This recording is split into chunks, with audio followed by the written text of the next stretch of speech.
What is going on, everybody? I think we're ready. There we go. Right on. So what is going on? I had to take a few days off. Had to step away from it for a minute. Let me see if I can remember how to operate this here farm. What do we got going on? Our corn is in.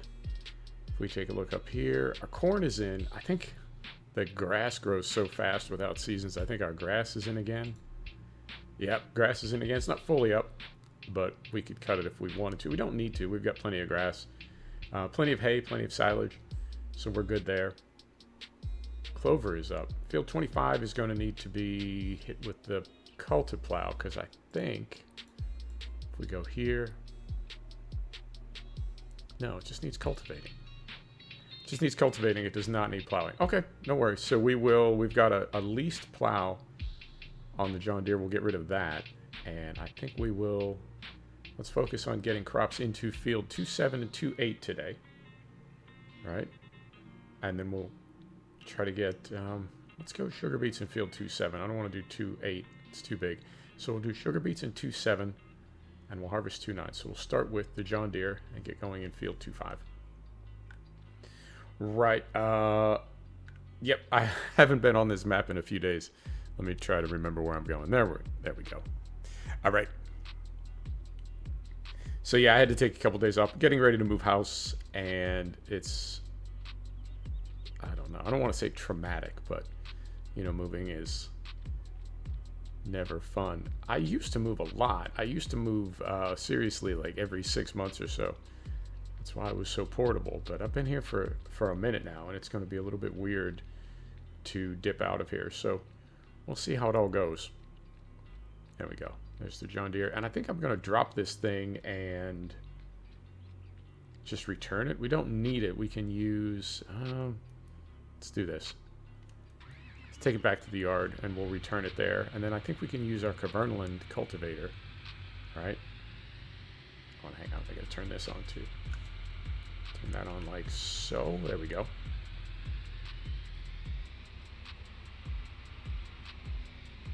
We'll use our Cavernaland cultivator and get this thing returned. I leased this for field, so let me see. This is 2.7 on our left. So that would make this 2.8 on our right. I leased this because I was trying to use our Cavernaland plow that has the packer on it, but I feel like that thing just really confuses the base game worker. They don't know what to make of it. And you can see we had a lot in field 2.9, our big cornfield. We had a lot of areas that kind of got missed. Whoa, easy. Very sensitive steering. We had a lot of areas that kind of got missed because that thing, it's like it's the full width of the tractor. Like it goes out, you know, a couple meters on either side. But it's doing different things on each side. So one side is plowing, one side is cultivating. So yeah, the hired workers don't know what to do with it. But our regular Cavernaland cultivator, I think that'll be okay. And yep, and then we'll put, and we may need to get one. How much money do we have? 12 grand. We can just borrow a little bit of money. I don't think we have we've got a big planter. I don't think we've got a small planter, and I'd like to use a small planter for field 2.8. But it can take a little bit longer. We've got, what is it, like a 10 meter or 12 meter? We've got a biggins, but I don't think we need it. Yeah, this thing, 9 meters. We've got a 9 meter. I don't really want to use it. Let's go with, we'll get something from the Cavernaland pack. We'll either buy it or lease it. So let's go find this thing now. And it is, if I recall, I think I left it over here. Ernie, what's happening? How you doing, man? It is, yep, there it is right there. Beautiful. And I think, oh, hang on. Before we do anything, let me take a look here. Do we need to throw any fert on here before we get to it? We do. I'm glad that I looked. Okay. So we're right here. We're seriously right here. We can just back up and grab this thing. Beautiful.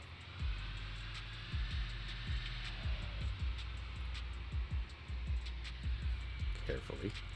Brakes are a little sensitive. And this has 662 liters in it. Let's go ahead and take a look in the barn on the way out. I don't think we have any fertilizer, but we can have some delivered to the yard. And we'll just put like 1,000 liters in here. I don't think we need a whole lot. The field's not that big. But we'll take a look right in here. I cleaned up again. Oh, I cleaned up and I just noticed I left the gate open. Son of a... All right.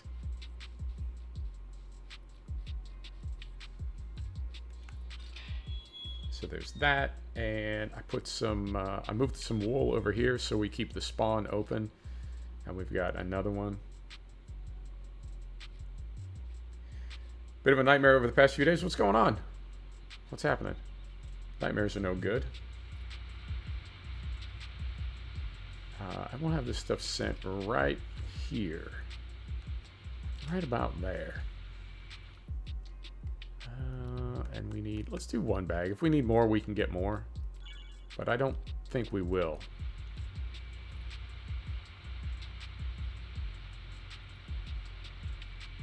Back up in there. Lower that.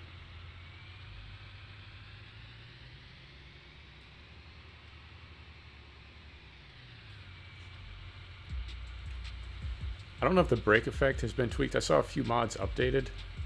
So I went ahead and went to the newer version of those. But I feel like particularly in this John Deere, the brakes are really kind of I don't know, accurate. I mean, it's a great big heavy tractor. So you do need to be careful when you're backing up to things because it will go, I don't know, like an extra foot or two. You just need to time it properly and respect how much weight it has to it. But I have bumped into a few things right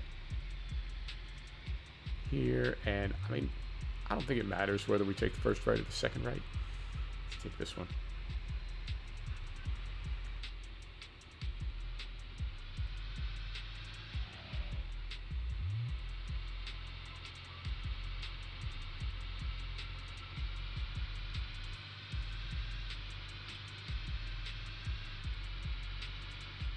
Ernie, I got an eye on the chat. I want to hear what's going on.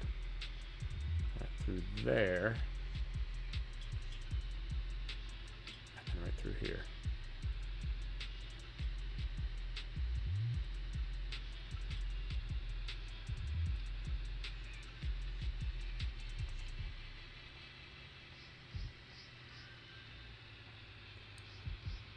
Pro Gamer, what's happening? Ah! How you doing? Okay, hang on. Gotta read. Family stuff, but it's all good now. Okay, good. Yeah, family stuff is easy. Family stuff is... That's about as important as it gets. I hope everything works out.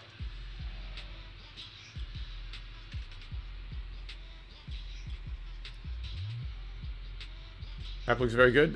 Chellington that we're on right now. Oh, there goes my voice. Hang on, let me have some coffee. Let me try to get out in front of it. We'll keep the voice intact.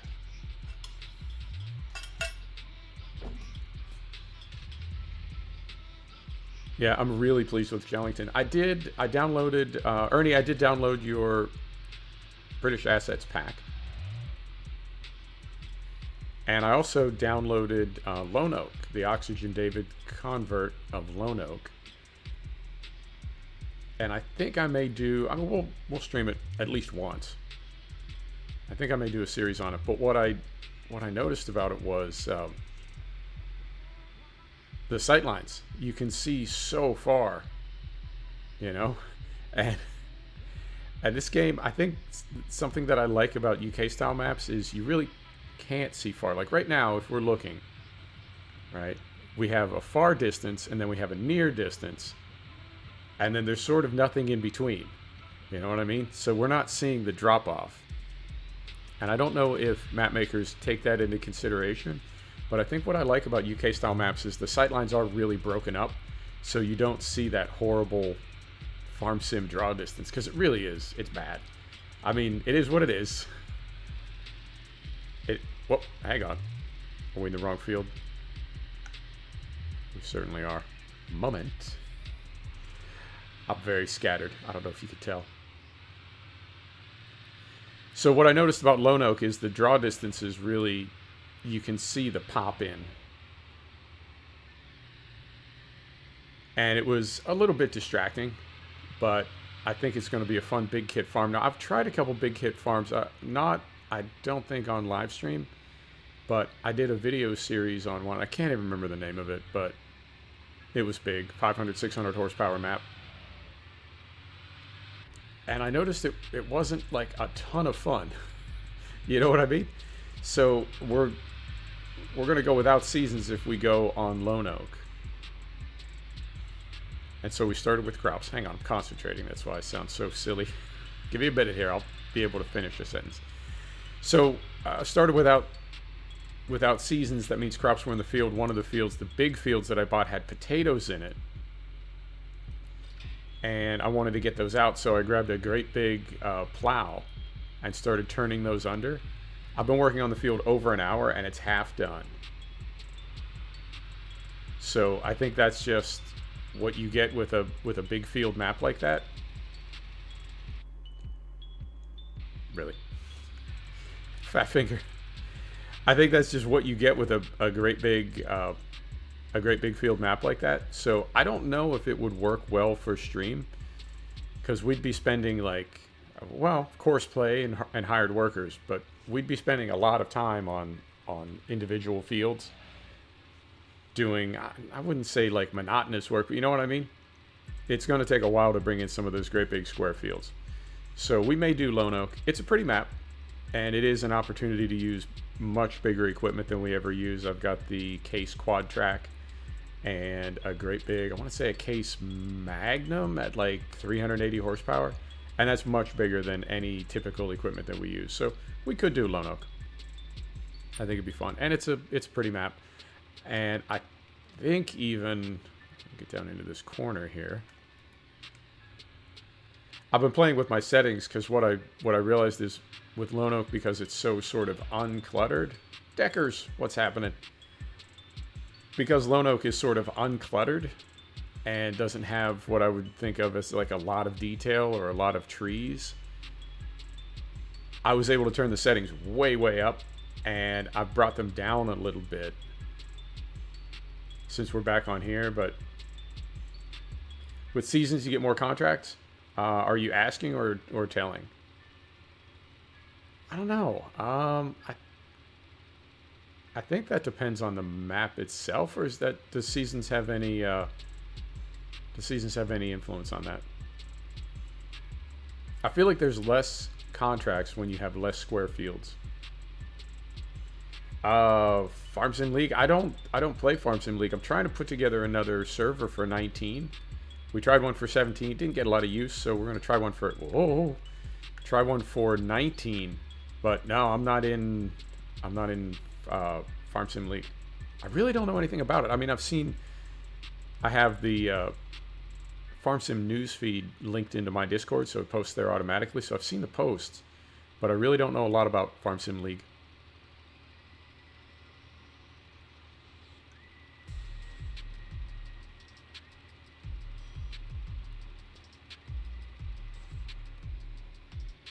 All right, and I think this was just about right. We had 600 liters in here. We got 1,000 and added that, and we're going to end up with about 600 when we're done. So maybe we could have done it with what we had in the spreader, but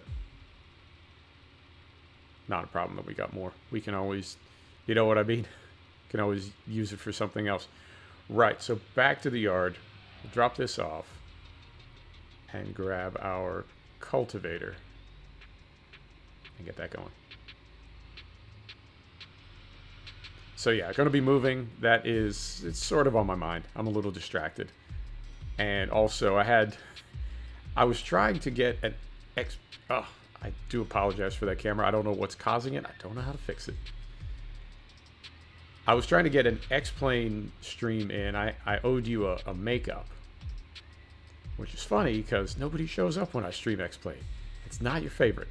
But I do want to find a way to make it work for the channel, so I'm sort of, you know, kind of forcing my way through it, kind of grinding my way through it, and I had several, like I was trying to do the makeup, and even the makeup wasn't working. uploaded a vid of one of the games I play to this channel. If any of y'all want to check it out. I mean, you uploaded it to your channel? There's no link in there, so when you say this channel, I don't know which one you mean. Okay.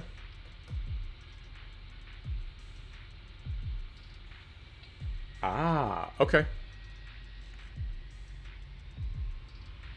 Interesting. Yep, let me try it. Let me try it without. Let me try just base game vanilla map, no mods, and see if I can track it down. Because I rewrote my input config file and that didn't fix it. So I don't think it's a bad input. I think it is, well, it has to be a mod somewhere. Okay, we'll track it down.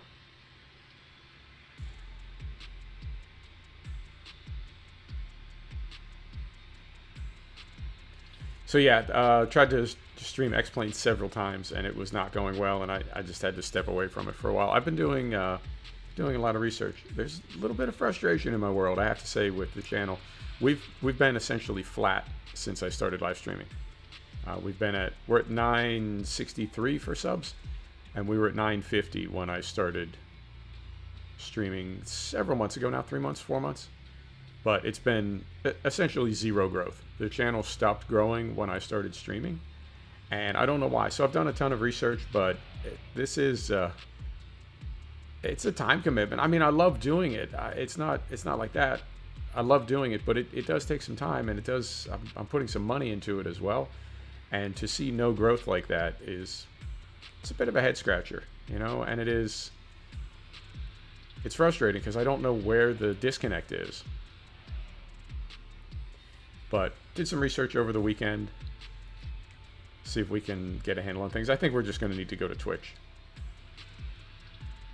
There's the link. I don't think you can post links, Deckers. If it's on your channel, people can just right-click on your name, and I think that'll take them straight to your channel. But I don't think only mods can post links. Alexander, what's happening?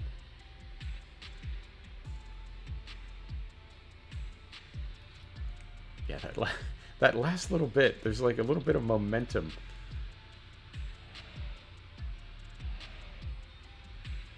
So just sort of reevaluating, trying to figure out what I want to do next.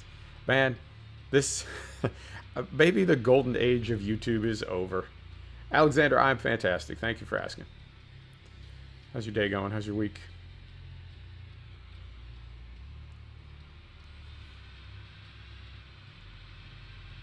And the thing about trying to find information about like what you're doing right or wrong on YouTube is just an absolute minefield. Like if you type in trying to grow my channel, 8R, 7R, I believe. Hang on. Off the top of my head, I can't even remember. Let me see. 7250R. There you go. Owen's on it. Yeah, Ernie, they do. It's completely one-sided. I mean, you know that going in. I wasn't pretending that YouTube was, you know, some benevolent deity that was looking to like nurture my talent or care about me. You know what you're getting into. But the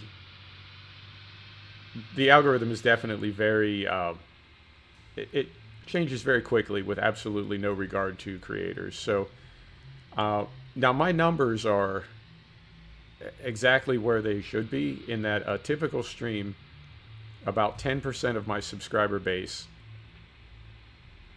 it's over here, about 10% of my subs watch a video either live or on the VOD, which is typical. Like if you have 10 million subs, a typical video will get about 1 million views. So we're good there. And then about 10% of the people that watch a vid throw a like, right? Which is also typical. Like if 1 million people watch your vid, you'll get 100,000 likes. So it's about 10%. And then My like to dislike is between 98 and 99%, which I find very humbling, very flattering. Thank you for that. But that is typical with most YouTubers as well. Looks like an 8R. It is, it's, I believe, a Bone Crusher mod of the base game 7250, so he may have swapped a few things around that give it kind of a different look. So, yep, my numbers are right where I want them to be, but I'm not getting recommended. That's why the channel stopped growing. I don't know why, but it seems like when I started live streaming, YouTube stopped recommending my videos. And that's how you get new subs, is you get recommended to people that are not familiar with you. They see you in their feed, they watch the video, if they like it, they subscribe. So they stopped doing that.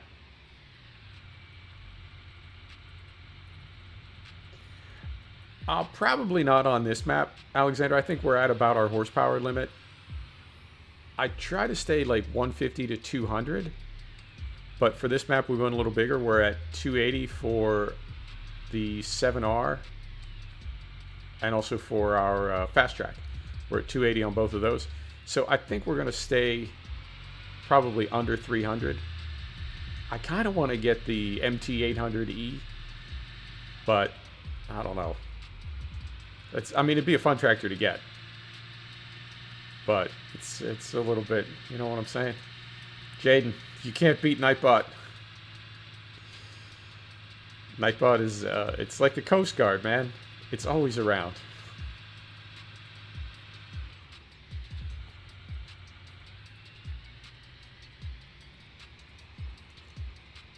But if we do Lone Oak, Alexander, we're going to be on some very big case equipment.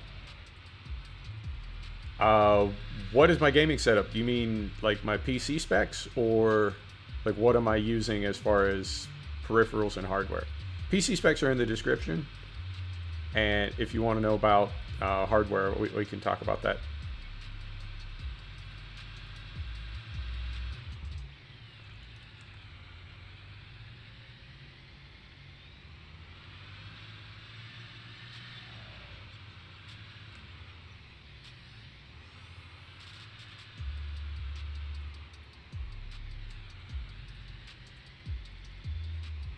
Yeah, Owen, Lone Oak is converted. I found it on the Mod Hub, and it's got a note that it was converted by Oxygen David.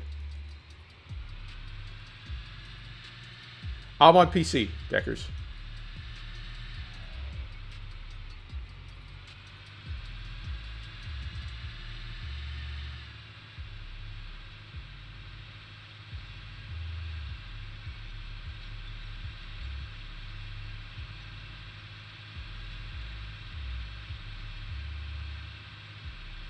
Yeah, it's a good conversion. I mean, it's I feel like the near graphics are really good on 19, but the far graphics are sort of potatoed, and that's how they're able to make the game look better up close and not have a ton of penalty on the FPS.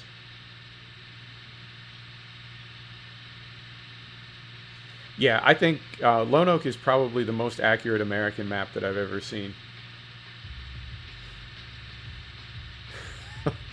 All right, Jaden, it seems to be working. Keep it up. All right, Deckers, thanks for stopping by. I appreciate you.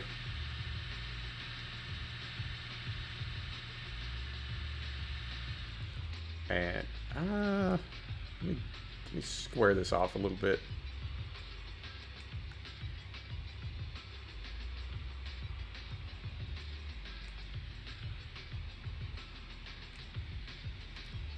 And then we'll put this on just a base game worker.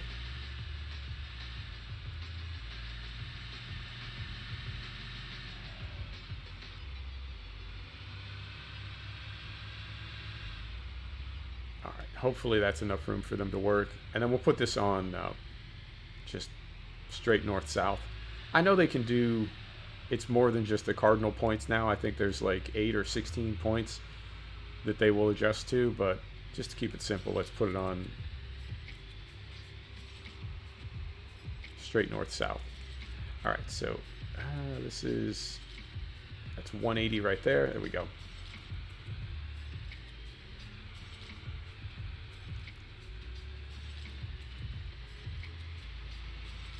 So yeah, I just spent a few days flying and doing research. I mean, I found out, I think, a lot of things about YouTube. And it's, I don't know. I know, is it Jeff Favignano? John Favignano, right? That's sort of what I want to be doing. I don't just want to duplicate his channel. I've got my own ideas about how I want to do things. But I know he's got farm, truck, flight. I think he does some racing. Squirrel, of course, does trucks and planes. I don't think he does a lot of farm, though.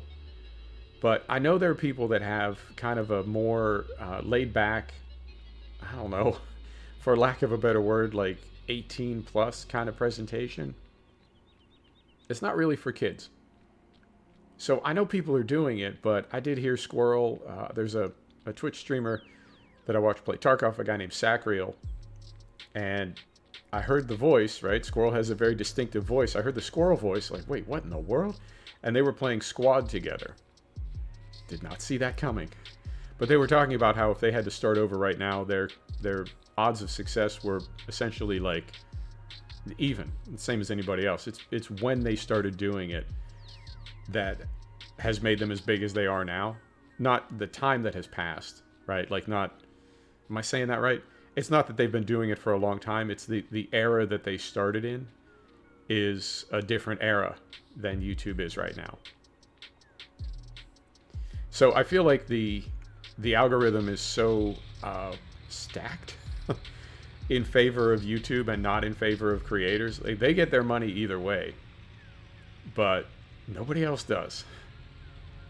So the golden age, I think, is over. And I don't know if it's possible for a channel like mine to grow in this era.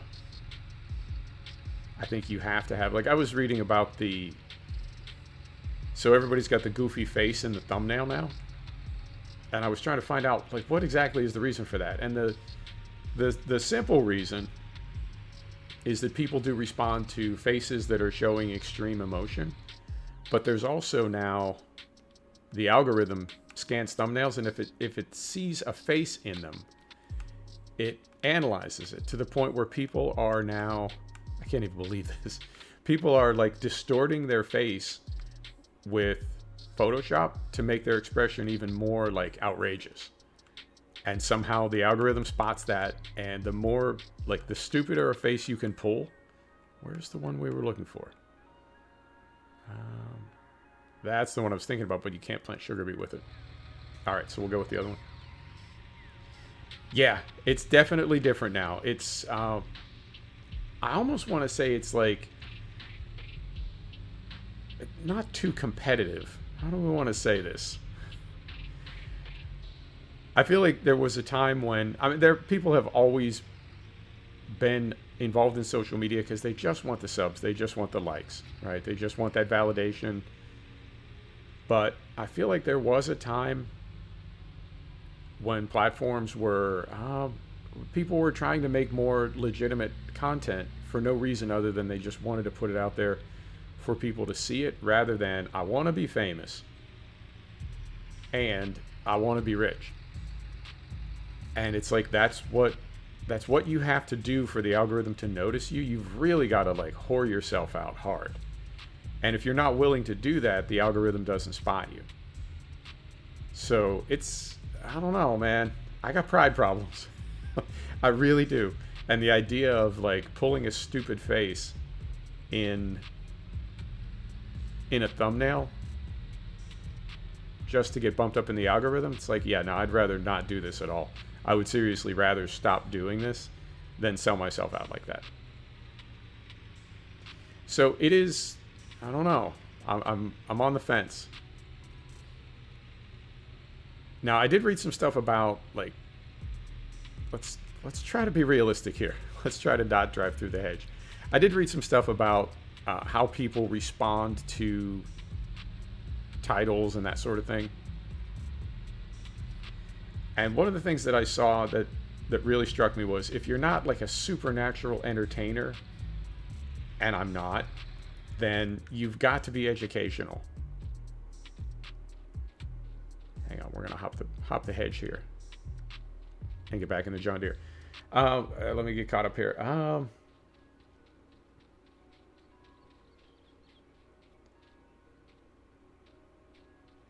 Yeah, that's sort of what I'm getting, Ernie.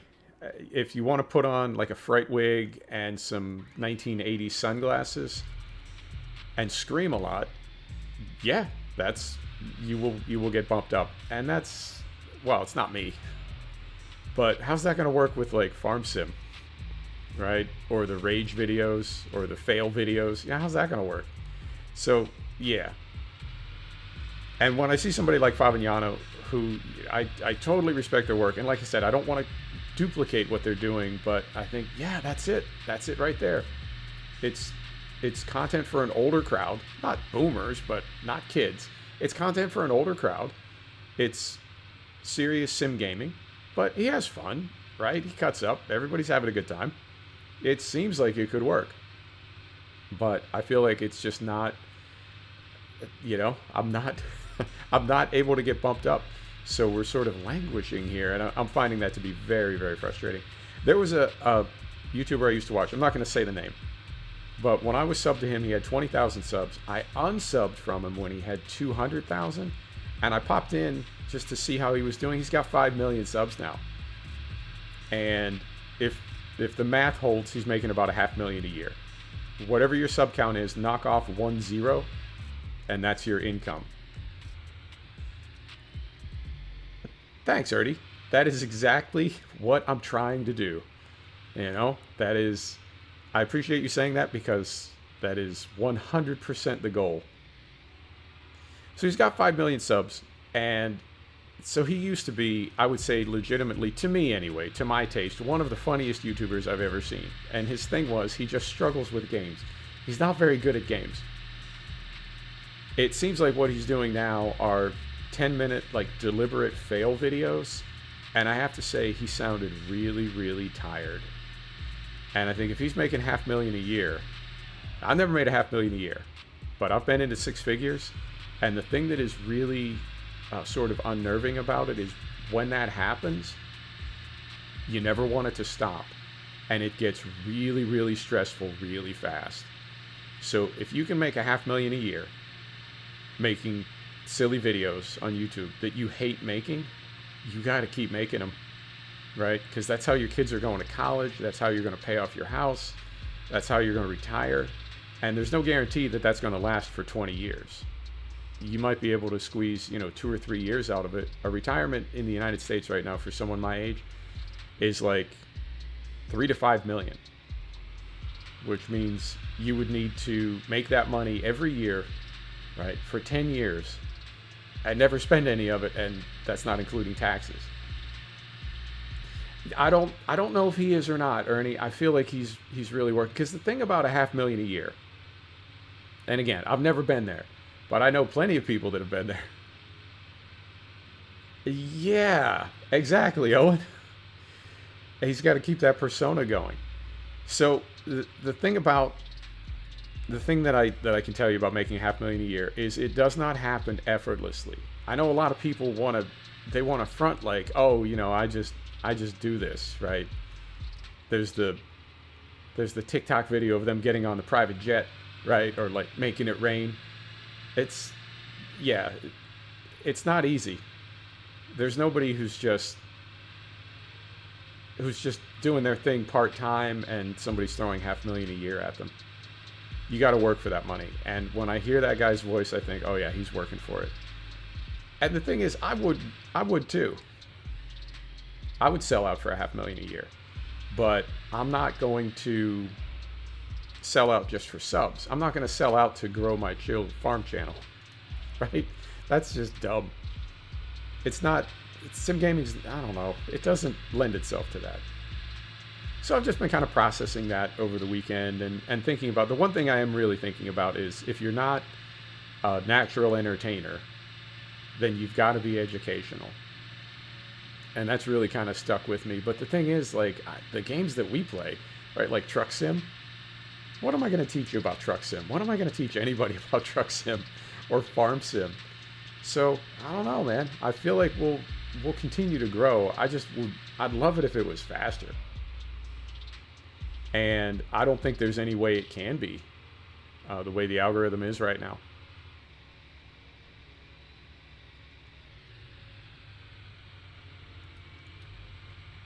So I'll keep doing what I do. I'm not going anywhere. I know I disappeared for a few days, but I'm not going anywhere. I do have to move in a couple weeks, and I'll probably be down for like a week. Because, I mean, you look at the space you're going to be moving into, and you think, oh yeah, the desk will go here. Right, the lamp will go there, and we'll be streaming again in 24 hours. But it typically takes longer than that. And my rig has... I really did used to be portable. But the rig has taken on a life of its own. I don't... Even, like, pulling it apart and boxing it up is a little bit... I'm worried about breaking stuff. I'm worried about everything getting there intact. So it's possible there's going to be a few trips to Best Buy, and some stuff will need to be replaced or whatever. So I might be down for a little while, but I'll stream till the end of the month, no doubt. Yeah, and the thing is, you know, I don't make any money doing this, and the channel's pretty small, and so I wonder sometimes, like, does it even matter, right? Like, is it that big a deal?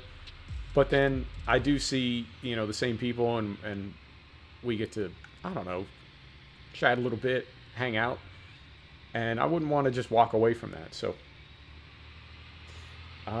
slower than a turtle running million mile track. Yeah, I mean, hopefully not that slow. So yeah, I don't, this is not something that I'm ready to quit doing or that I want to walk away from, but I would never want it to get to a point where I don't enjoy doing it, because I really do. It's fun. It's just, it's like gaming, you know. It's kind of hard to explain why it's fun, but it is fun.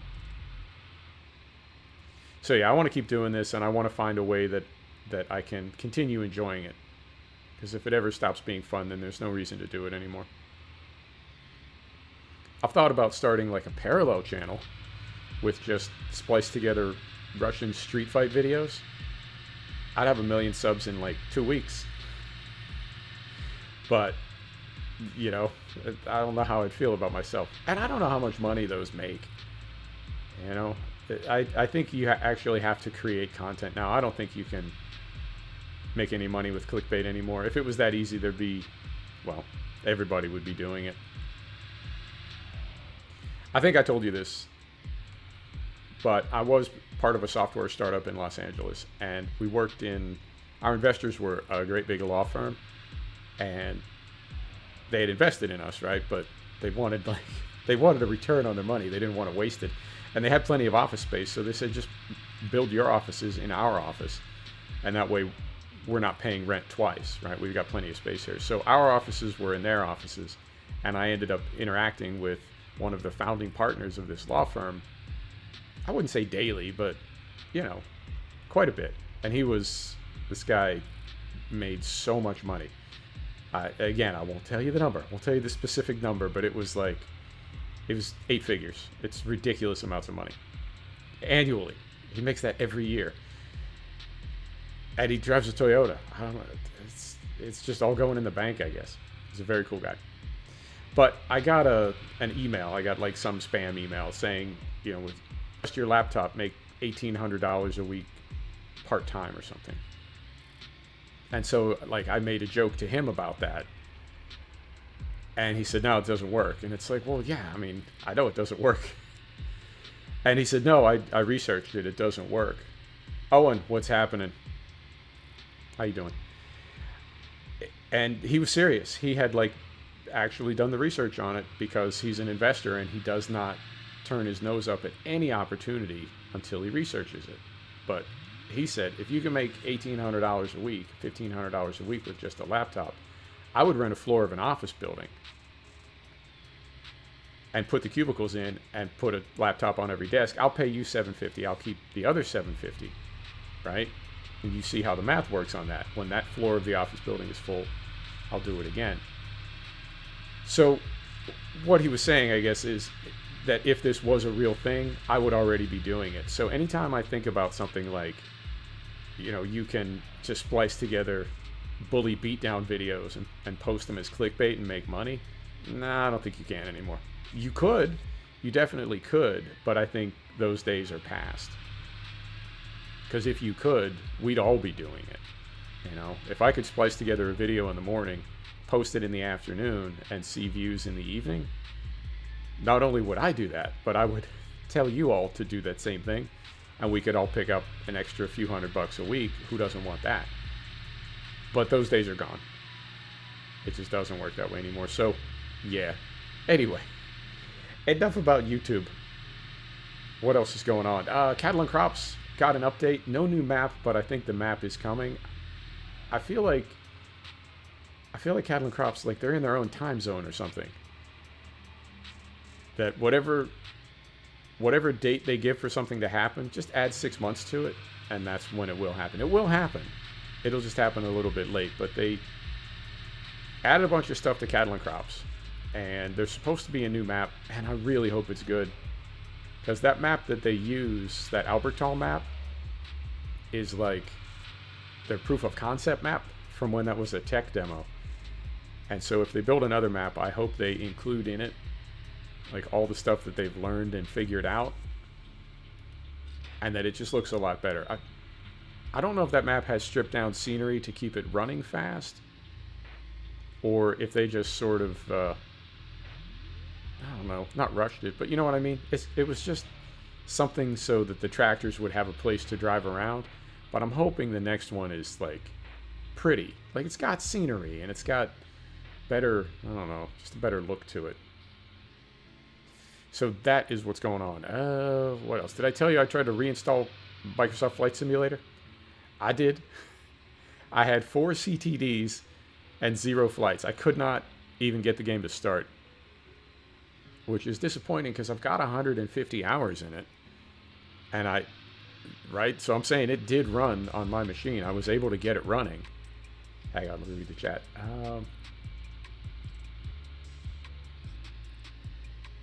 Yeah, Ernie, and I saw some notes in the patch notes for this update they just did that talk about mod support. But unless I'm wrong, because I tried to mod a couple things for it, and unless I'm wrong, if you want to even look at something in Tombstone C4, you have to license it. Like there is no other app that can open and look into a Tombstone file. And I want to say the license was either $99 or $350 US, just for a desktop version. You might be able to get like a student version or something, but I don't know, man. I know there's a lot of casual modders that just do it for fun, and I can't picture them dropping either $99 or $350 to make mods. I mean, for people that do it for money, that's different, but just for casual modding, it would be like if Giant's Editor was 99 bucks. All right, well then forget it. I don't want it. So I don't know if mods are ever going to be that big for that game. You would think that they would be like from day one. Yeah, I mean, take a look yourself, Alexander. I try to know what I'm talking about, but I am by no means an authority on anything.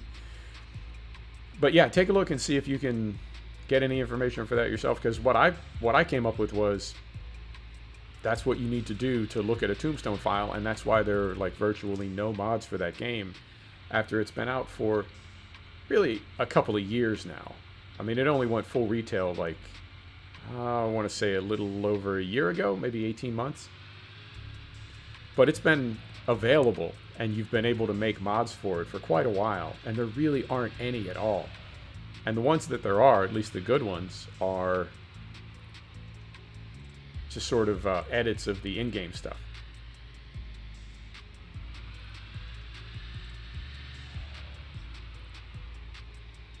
All right, and that goes right back there. We ended up doing that field by hand. Not a big deal.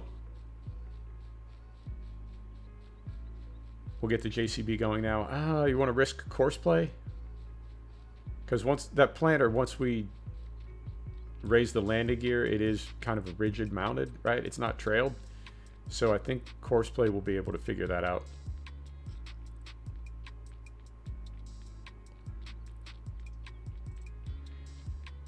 What else happened? Dirt Rally 2.0 had a 15 gig update today. I was a little confused about that, and I looked and there was no like notification or anything. But then I did find the patch notes for it. They were kind of buried. I did find the patch notes, and essentially what it said was, this is the last patch for Dirt Rally 2.0. So I think, well, the game's done, for one thing. I don't know if there's going to be any more DLC for it, but I think because Codemasters was acquired by Electronic Arts. So I think we're looking forward to Dirt Rally 3.0 or the next one or whatever. I know Dirt 5 was very much in the sort of, I don't know, it wasn't quite Wreckfest, but it was a lot less serious than Dirt 4. So we'll see what direction Dirt Rally 3.0 goes in. And we want sugar beets. Here we go. And I know Codemasters, before Electronic Arts acquired them, Codemasters got the license from WRC. That is a fast track. So in 2025 will be the first title, the first WRC title that Codemasters releases that won't be Kiloton.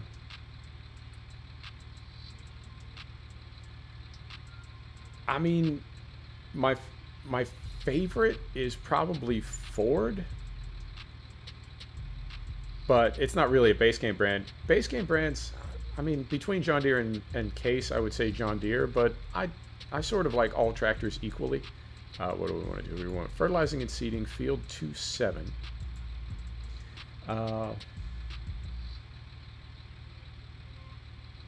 Ernie, I would give it till at least August.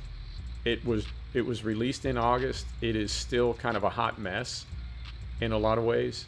What kind of flying do you want to do? Around. And we can do one. We'll start on lengths. No islands. Generate course.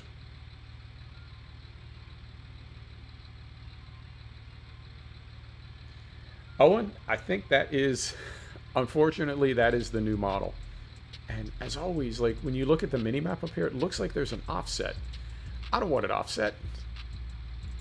Do we have an offset? No, not there. Do we have a tool offset?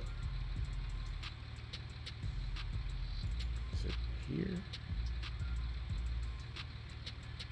It looks like, I mean, well, let's take a look from above, but it looks like these are like irregularly spaced on the mini map. No, they're not. Okay. And we're going to start all the way down to the bottom. Okay.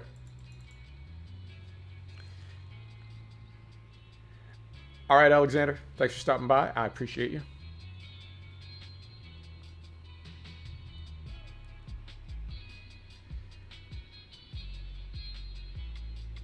I think that is definitely the model that we're going to see in the future, Owen.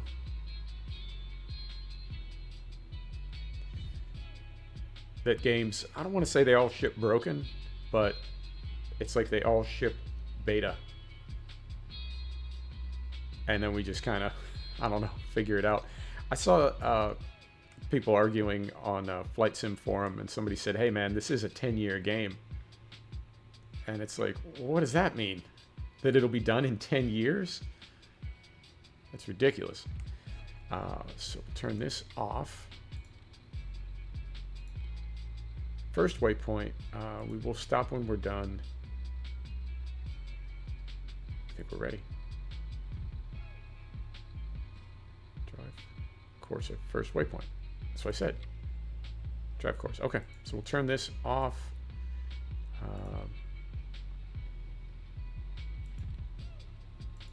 Everything good here? I think we are.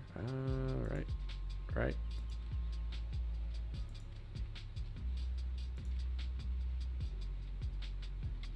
All right. So we'll let them keep working. And what else do we need to do? We need to start harvesting corn. But yeah, I wasn't able to get it working when I reinstalled it. Flight Simulator 20, I wasn't able to get it going. I'll try it again. But yeah, I don't know what its deal is. And Ernie, depending on what kind of flying you want to do, if you want to do VFR flying, it is absolutely amazing. I have nothing but good things to say about it when it runs. As far as like between sea level or ground level and 2,500 feet, you just can't stop staring at it. It's amazing. But if you want to fly airliners, all right, let's go back and take care of the JCB. If you want to fly airliners, it's not very good. And there are a lot of things that are, I guess, just not part of the game. So I've never used, before I started flying X-Plane seriously in like November, I had never used Navigraph. I had never used any type of charts. I really didn't know what it was all about. But if you're going to fly seriously, and if you want to use ATC, oh, fantastic. Courseplay, as always, is doing a wonderful job. All right. Why you gotta be like that? All right. So we'll stop our driver. Good grief.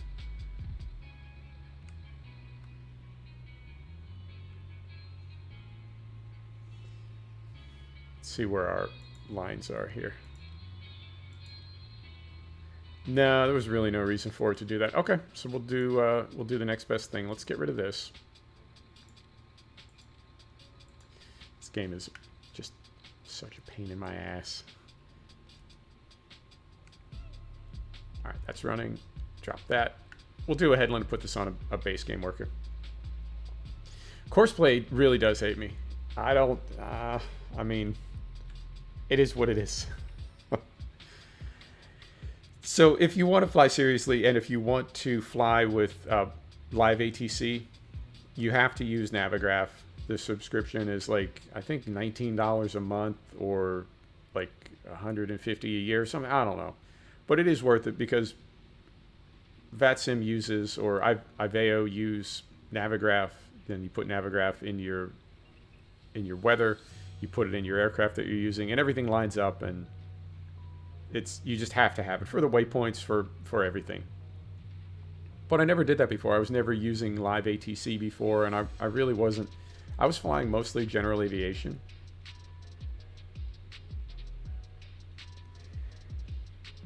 You know what? T-Belly.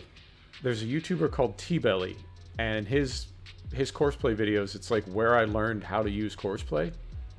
He's amazing. He gets like all the compound stuff going where you've got like one harvester on Courseplay, and then you've got a chaser bin servicing the harvester, going to a trailer parked at the side of the field and unloading into the trailer when the chaser bin is full, and then when the trailer's full, that makes a circuit to the sell point.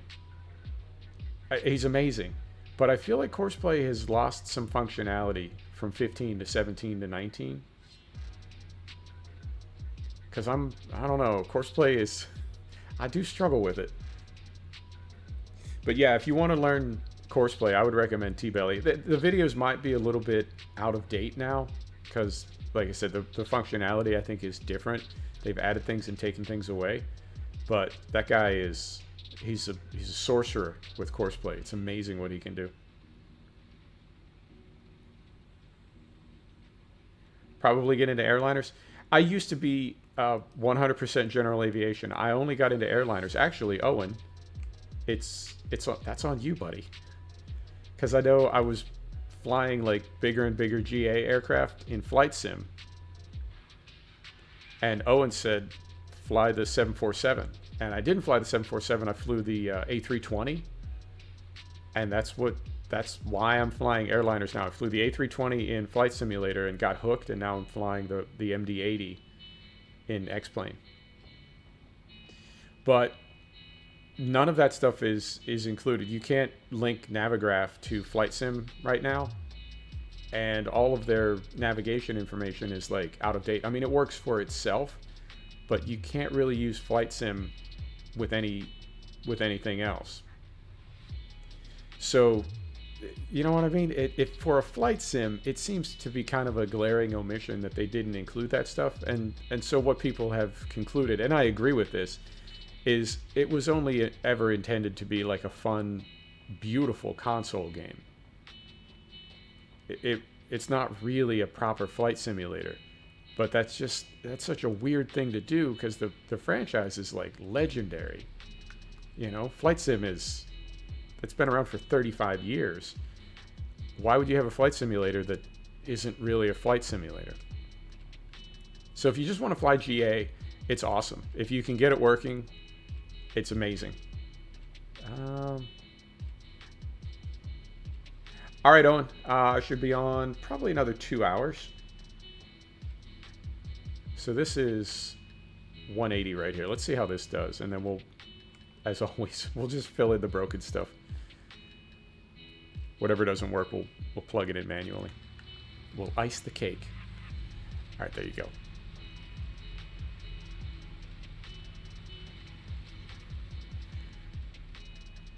So yeah, it's just a different era. I mean, the way that we think about games now, that like I had 4 crash to desktop in Flight Sim when I tried to reinstall it. And if somebody said, should I get this game? I would say, yeah, definitely. It's great if you can get it working. And it's gorgeous. I've never seen a game ever that looks the way Flight Sim does. I flew over my condo and it's creepy because it's my actual condo, like with the skywalks and, you know, the parking lot, the trees, everything. It's 100% accurate. It's unnerving. So to say a game is broken, and yes, definitely get it, it's, you know what I mean? It's just a different era in gaming.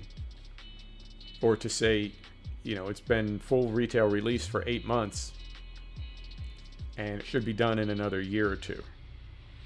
Wait, what? But that's how we game now, you know? That's just how it works. All right, so I'm going to drop this here. And I suppose we'll lease a corn header because I don't want to buy one. We're a little bit broke.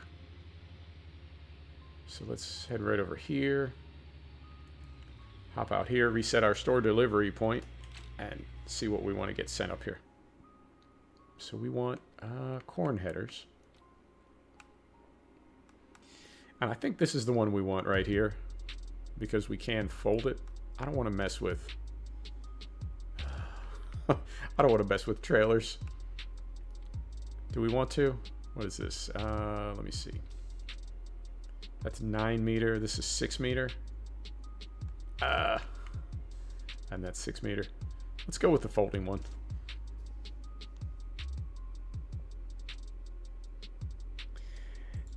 It looks amazing. It is amazing. It really, really is.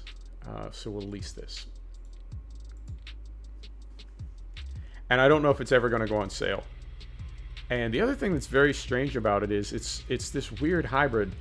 I mean, they sold it through Steam, again, for the console kiddos, and that's fine. You know, I respect the business, and I understand they need to make money. But I don't know why they didn't just sell it through the Microsoft Store and the Xbox Store.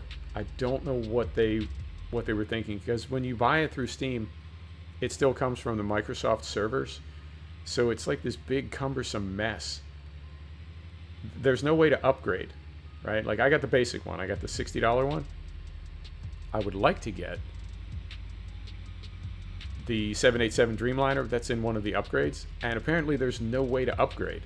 I have not been able to find a way to do it. I can buy the whole other one, that's better than it used to be, because it used to be that I couldn't even buy the upgrade package for the full price. Like there's no upgrade price. I can't pay $60 on top of the $60 that I paid and have the $120 package, but I can buy the $120 package as a standalone. And it's been this way since August. And they know it, but nobody's doing anything. So it's kind of I don't know, it's just a weird sort of broken everything at the moment. And nobody knows why. So we'll see if they ever get it sorted out. I'd like to fly the Dreamliner. But who knows? Who knows how it'll all work out. And in the meantime, if you want to fly airliners, you can do that in X-Plane. If you want to fly general aviation, you can do that in Flight Sim. So if you own both, you're covered. And as far as which one you should buy, if you don't have either, I'd say it depends on what you want to fly.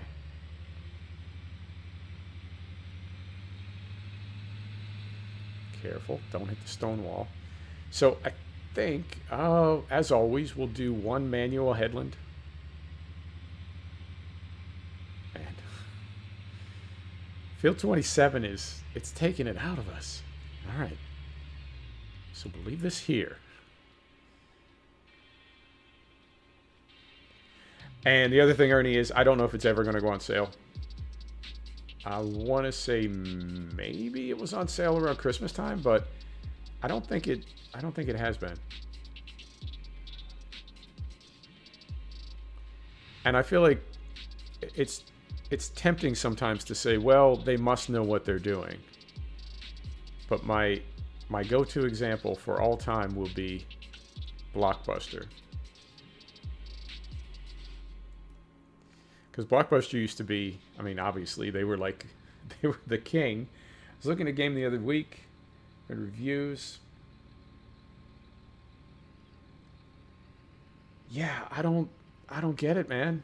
I don't understand what it is that people are trying to accomplish when they sort of impose these limitations on their title. I don't know what it is they're doing. How do you think that's going to work out in a landscape that is cluttered with titles? Do you really think that people are going to jump through hoops, or are they just going to play another game?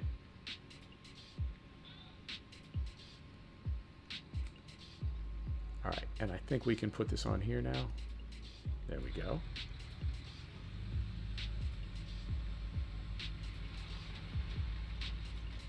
So Blockbuster. Yeah, Blockbuster was it, man. Blockbuster they were absolutely on top of that market.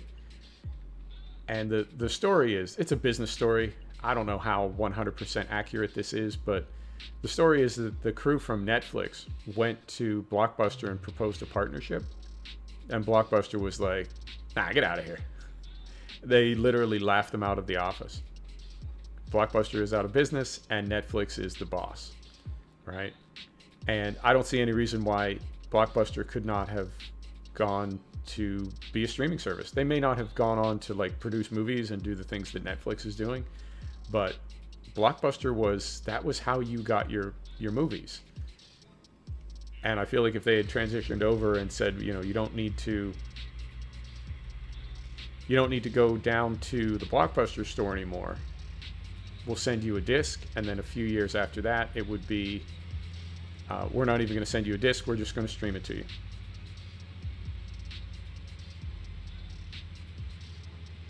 So to say, Microsoft and Asobo, they must know what they're doing. They're great big corporations. Asobo has like 300 employees, and Microsoft is one of the biggest corporations on the planet. Of course they know what they're doing.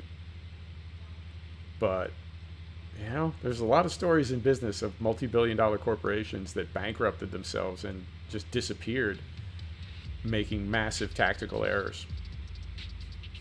So, who knows? But it's a great sim, and it's frustrating that it is so broken at the moment. I hope they fix it, because I would love to fly airliners in a game that looks like Flight Sim 20. I think that'd be fun. And what else? The British pack from Assetto Corsa Competizione is amazing. Those are some of my favorite tracks. All right, I'm going to get this headland done and then leave our combine harvester to work, because the JCB just stopped again, but I don't want to interrupt what I'm doing. So we'll make our way around a full headland and then turn this thing loose, fix the JCB, hop in the Colossus, grab a trailer, and come up here and service this combine harvester. So yeah, Assetto Corsa Competizione, I mean, it's the reason that I uninstalled Project Cars 2. I don't need it anymore. I've got, I can race at night and I can race in the rain in another race sim, and previously you could only do that in Project Cars 2. Mateo, what's happening? How you doing?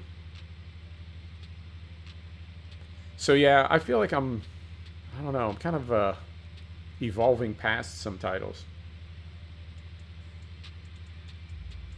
The MPD HUB. I don't know what that is. I did try Lone Oak, and I think we might stream it. Oh, on the Mod Hub. I got you. I did download Lone Oak, and I think we may stream it possibly Thursday. It's a different kind of map, though. It's a lot of really big fields. So we'll see if we can get Courseplay and hired workers going. And something that I noticed with some of the big equipment is because the grass verges are so small, when I was on Lone Oak and trying to use hired workers, they would sometimes hop to the next field with great big equipment. So we'll need to be super careful of that. I think Courseplay is going to be the way to go. Richport, have not seen it, but I will check it out. What was I complaining about? Project Cars 2. Yeah, I feel like I'm evolving past some games, and I feel kind of bad about it. I'm really considering uninstalling Train Sim World 2. I fired it up the other day, and the draw distance, man, I just can't get past it. Even on ultra settings, there's a weird draw distance just a couple hundred meters in front of the train that it's really off-putting. It's really immersion breaking. And, well, like you were saying about you have to start an Origin account, or I could not start an Origin account and just play a lot of other titles that are available. Are we caught directly in this tree? Hang on. We gotta get out of here, man. There we go. Oak Hill is good. Why does Oak Hill sound familiar? Ernie, did you just mention Oak Hill earlier in the chat? I feel like I just saw that like a few minutes ago. I'll drop that. On the agenda today, I would like to bring in this cornfield, all of it. And we're going to bank it because we need this for the cows. We're also putting sugar beets in field 2-7 eventually, but field 2-7 is fighting us. And we did some... we ran a cultivator over field 2-7 before we started it and threw some FERT on it. So a little bit of FERT, a little bit of field prep, and mostly we're going to be new map, and you can harvest rice. Oh, okay. Mostly we're going to be harvesting corn and planting sugar beets. Yeah, industrial rice is another crop that is kind of conspicuously absent from this franchise. They brought in sugarcane. Nobody farms it. They brought in cotton. Nobody farms it. I don't know why they didn't bring in grapes and rice. I think those would both be fun crops to harvest, and they have some... the equipment to harvest them is kind of sexy. You know, it's definitely different than what we're used to. Fried, how you doing? What's going on, my man?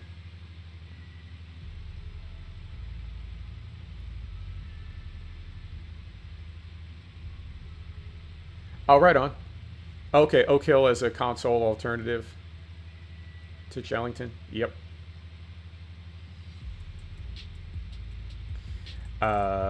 Train Sim World. Yeah, I think I might uninstall it. It looks bad. It really does.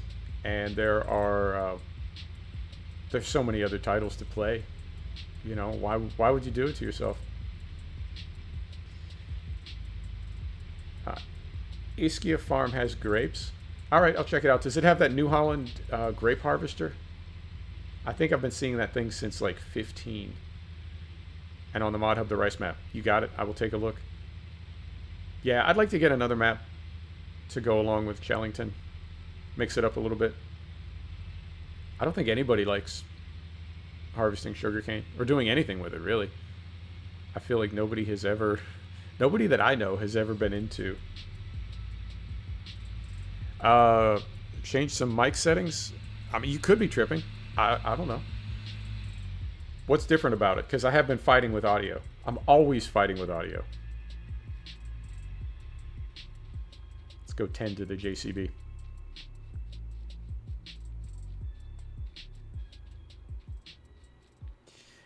When I fired everything up tonight, I noticed that all my audio settings were different. I tried to get everything back to where I like it, but I also sent an email to Xsplit asking them, why am I...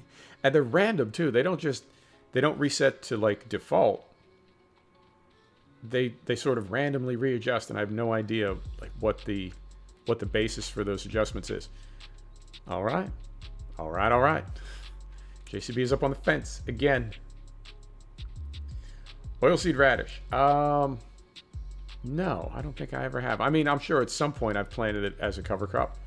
That's legit, I think.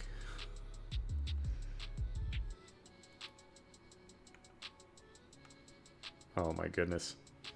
Game. What are we going to do with you? I don't know if we can get off of here. Oh, unbelievable.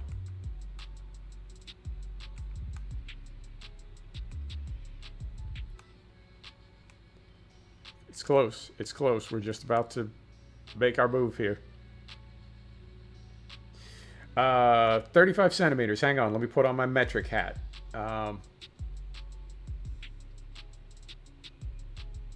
35 centimeters would be, so you got 25 millimeters per inch.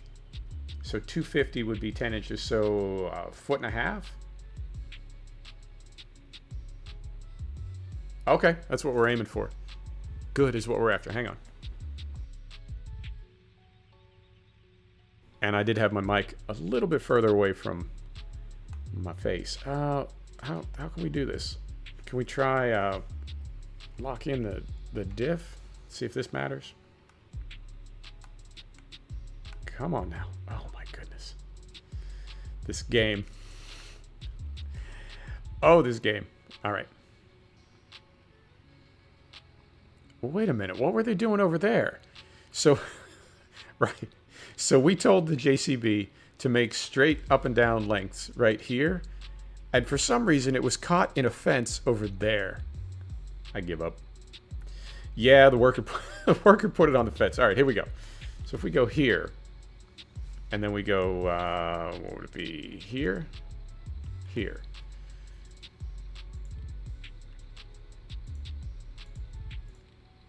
And then we want this to be 0. All right. And then like so. And like that. And like that. Here we go.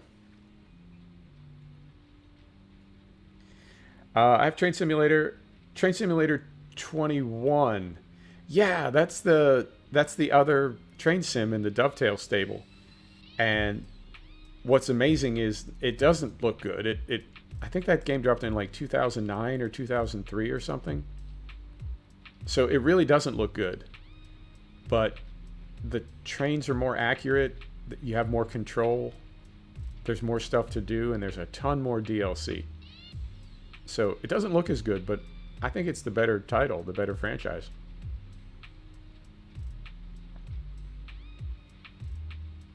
I think I'm going to take another crack at Zusi, honestly. I think Zusi is the closest train simulator that I will find to Flight Simulator. And I really do like having, you know, every control in the, what would you call it on a train? It's not a cockpit. I don't know, whatever you'd call it. The flight deck. The thing. Whatever it is. That every control is active and that every instrument, every gauge, every dial is active. Because there's a lot of stuff in Train Sim World 2 that you've got displays and consoles that are just blank. And it's like, are you ever going to put anything in there? And Dovetail says, yeah, no, not really. Yep. It used to be, I think it was like Railworks or something. This field is a bit of a mess. I do apologize, but you know what? I make a good faith effort with Courseplay. If Courseplay can't handle it, I make a good faith effort with a hired worker. If a hired worker can't handle it, I do it manually. And sometimes when we do it manually, things get a little bit casual. You know what I'm saying? But we'll be all right. Yeah, the DLC, I think, is what makes it for that game, because you can, whatever it is that you want to do in your train sim, you can find a DLC to do it. The cab, yeah, exactly. Everything in the cab is active in Zusi. So I need to do two things. One thing is I need to, like, brush up on my German. And the other thing is I need to sort of steel myself. I need to gird my loins, so to speak, because that is not a good-looking game. It is definitely a strictly functional kind of simulator. And of course, it's made by, or it's published by Aerosoft. So I don't know where I'm at with that. That's another love-hate company. So yeah, I'll try to get Zeusy going. I think that's going to be how I have to get my train on from now on, because TSW2 just isn't doing it for me. I find the immersion to be like almost non-existent. And the routes seem a little bit short, and it seems like there's not a ton to do. I was trying some stuff in the Rhein-Ruhr-Osten DLC, and I kept getting the emergency braking. So went to the forums, and people were like, "Oh yeah, that's bugged out." And it's been bugged out for like a couple of years, so that I don't think they have any intention of fixing it. But it's you know, if you want to try to do things accurately, I guess what's the word we're looking for? I mean, you can just get in a train, turn all the safety systems off, and go as fast as you can, you know. But I do like kind of trying to do what a real train operator or a real pilot or a real truck driver would do. I know it's not 100%, but just to try to, you know.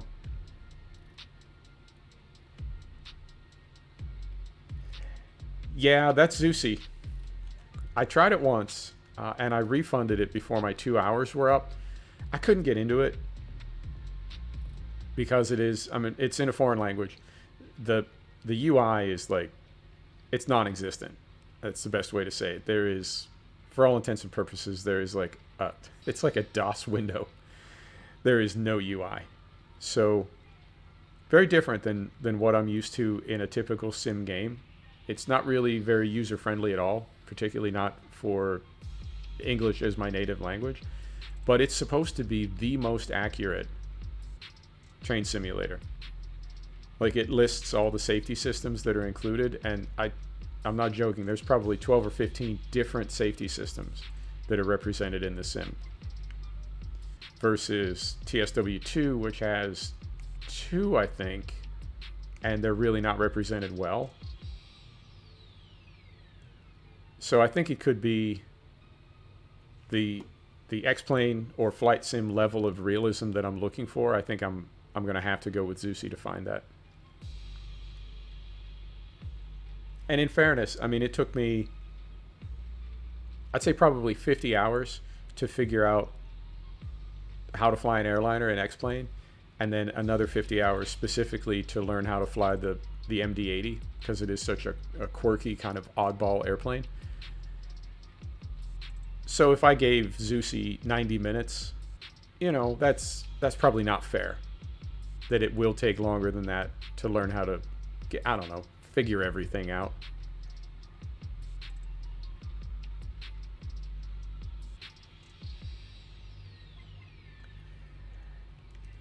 Yeah, I'm afraid you weren't here earlier. I was sort of trying to figure out what direction I want the channel to go in, because the lack of growth is really getting kind of frustrating for me, and I need to be careful that it doesn't get so frustrating that I just walk away from this. I don't want to. I really enjoy hanging out with all of you. I just enjoy making these videos, doing streams.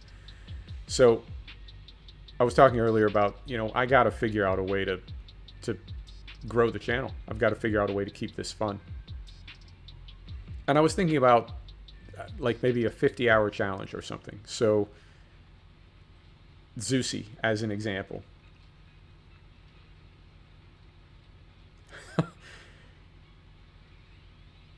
Trying TS21, getting mad, not remember why. Yeah, I can see that. I've been very frustrated by titles in my time. 50-hour challenge, and the 50-hour challenge would be like, we'd start with Zeusy as an example, and it would be every time I start the stream, there's going to be a countdown timer in, I don't know, one corner, upper right corner, whatever. And so the first stream, it would start at 50 hours and 0 minutes.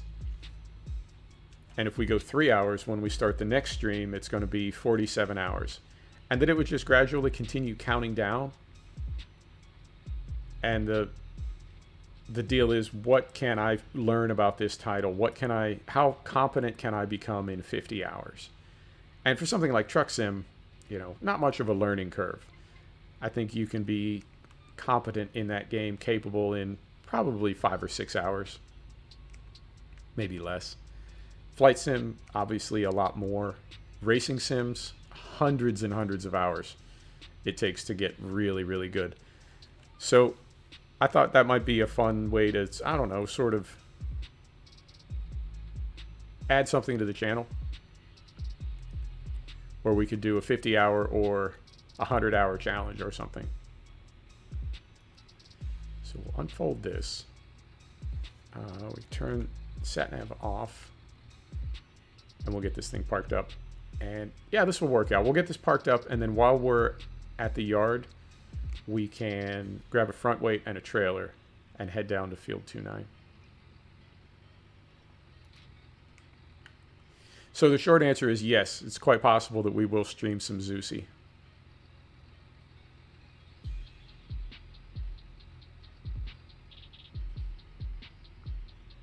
I think so. And I think, I mean, obviously it's we'll have to shake hands on it that I won't be practicing off camera. But I don't want to, you know? I want it to be legit. And what that means is you would see the mistakes, you would see the restarts, and depending on like what kind of problems we get into, you might even see me have to like restart the entire game. You know, not just restart the profile, but actually like back out to the desktop and start again.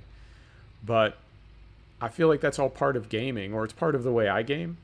So I'm cool with you seeing that, you know, as long as we keep it interesting. And I always sort of feel the pressure to keep it interesting. You know, I know there's plenty of other things y'all could be doing, so I don't just want to be flailing and reading the manual. I'd like to, I don't know, be doing something. Make it entertaining, make it interesting. But if we do that, it would be Zeusy. And I'll probably start that after mid-March, after I get done with the move. So we can sort of work uninterrupted. Man, I saw so much stuff yesterday about what makes a YouTube channel work and what doesn't work. And some of it I can implement, and some of it, honestly, I can't. It's just not that kind of a channel, but I feel like this platform has, I mean, maybe that's why. I've thought about this before. Because, you know, if you fire up a video or a stream, if you select subtitles, or not subtitles, closed captioning, if there's a clear voice in the video, in the stream, it can totally like sort that voice out and figure out what it's saying and throw it up on screen for you to read. And I realized that like I do, yeah, I am. I'm going to get a Twitter and an IG going. I want to start getting more serious about my in-game photography. I mean, I thought I was serious, but then I see the work that other people are doing, and it's like, oh God, I need to up my game. Step your game up. So I'd like to get more into in-game photography and get involved with those communities. So I think Instagram is going to be mostly posting in-game images that I've captured, and also promoting the channel. Lots of links. But I think if you keep it classy, if you keep it legit, I think most people just sort of understand that that's a part of social media in 2021. I don't know that anybody's going to be offended if you know, post a link to a video or something like, oh, what are you doing? No one does that, and everybody does that. So yeah, when I stream or when I post a video, I would want to throw a link up there. Reddit? Yeah. I started a Reddit account and made a couple posts, and they were like, you're new here. You can't, your posts won't be visible for, I don't know, like a week or a month or something. And just, I don't know. Didn't sit right with me. So I'm not real active on Reddit. I read stuff a lot. I don't post stuff a lot. But yeah, you're right, and I do appreciate all the tips. If anybody ever says anything in chat and I don't respond super positive, don't think I don't appreciate it or I think it's a bad idea or something. Any and all input and advice is always welcome.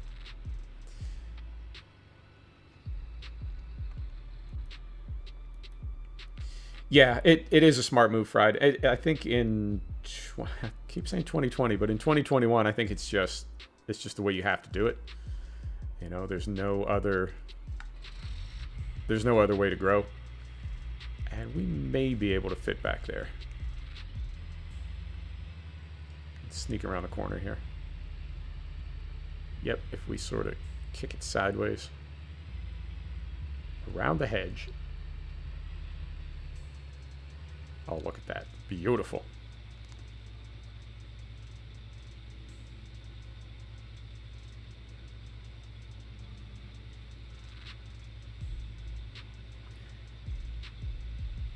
Yeah, I think if anything, where Reddit is now is, I feel like, I mean, they got an algorithm. Everybody's got an algorithm.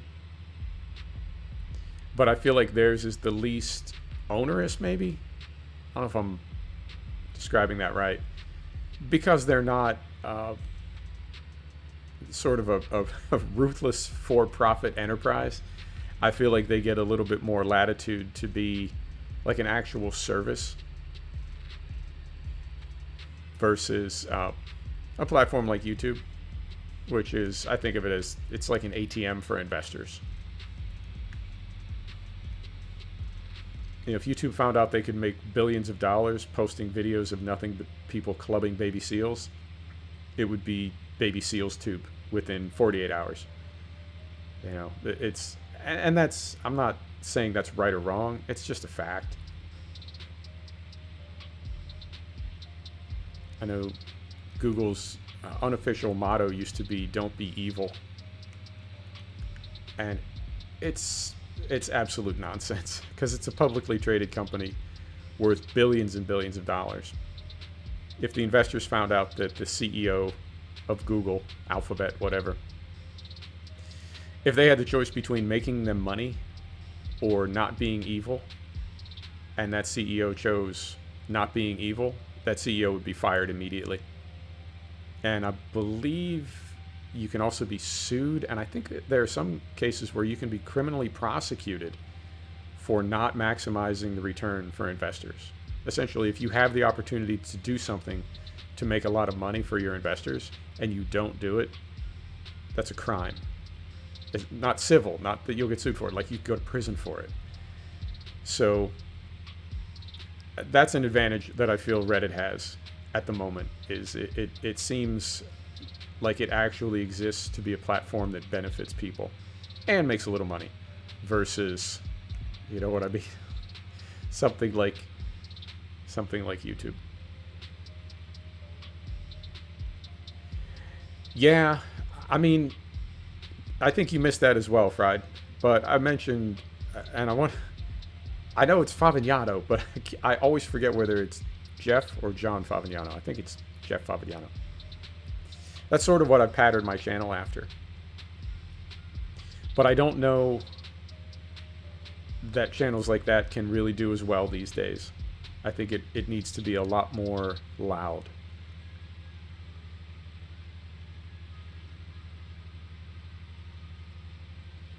Yep, we're going to go Twitter and IG at a minimum. I'm not going to start a Facebook account. Never had one. Don't want one. And I think Twitch is, it's just a different platform. You know, like they keep the VODs for 60 days and then they're gone. So they're really not a video uploading platform. And because there's so much content on YouTube that is really kind of video only, that's the bulk of the channel, and then live streaming is extra. I feel like that sort of content doesn't have a home on Twitch. It is primarily live streaming, and the VODs are up there only for people who didn't see them the first time around, rather than being up there as permanent videos that will, you know, be around for 20 years. Stream to Facebook for gaming? Yeah, I mean, I don't know if anybody knows Craigslist. I don't know how big that was overseas, but in the U.S. there used to be a bulletin board called Craigslist. Like if you wanted to sell your futon, you sold it on Craigslist. Craigslist is mostly gone now, but Facebook Marketplace is like the new Craigslist. So there's a lot of things that people are doing with Facebook that I don't think anybody ever anticipated Facebook being that type of platform, and then suddenly it is. So yeah, streaming is one of those things that, you know, wasn't expecting that, and yet there it is.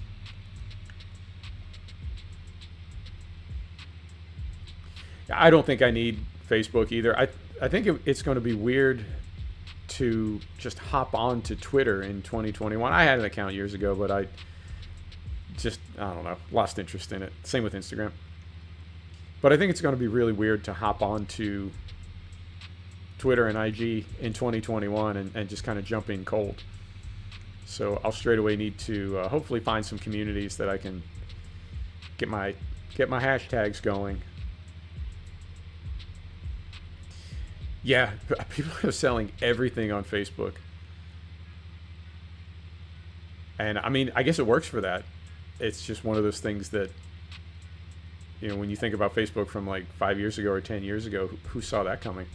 Oh, carefully. And we seem to be doing, we're okay on corn. Are the yields lower with Maize Plus? I feel like our fields are really not being super productive as big as they are. And this is with good fertilizer and lime and plowed and everything. But the yields seem to be down a little bit.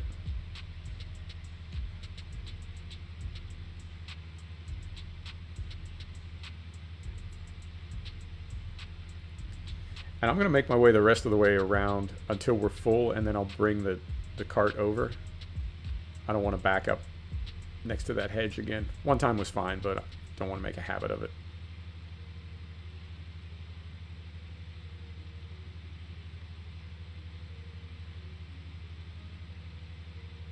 I got some weird turn signal thing going on in ATS.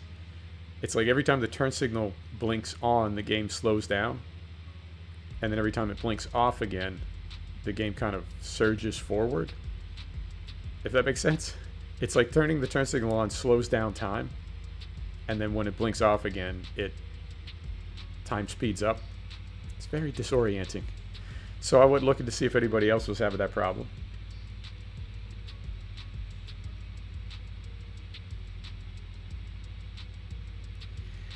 Yeah, I hear you, Fried. I think a part of it is that, you know, because I sort of rejected social media when it mattered, that for me to start a YouTube channel, I didn't have that pre-existing Facebook, YouTube, Instagram, Vine, TikTok, MySpace, Friendster, LinkedIn.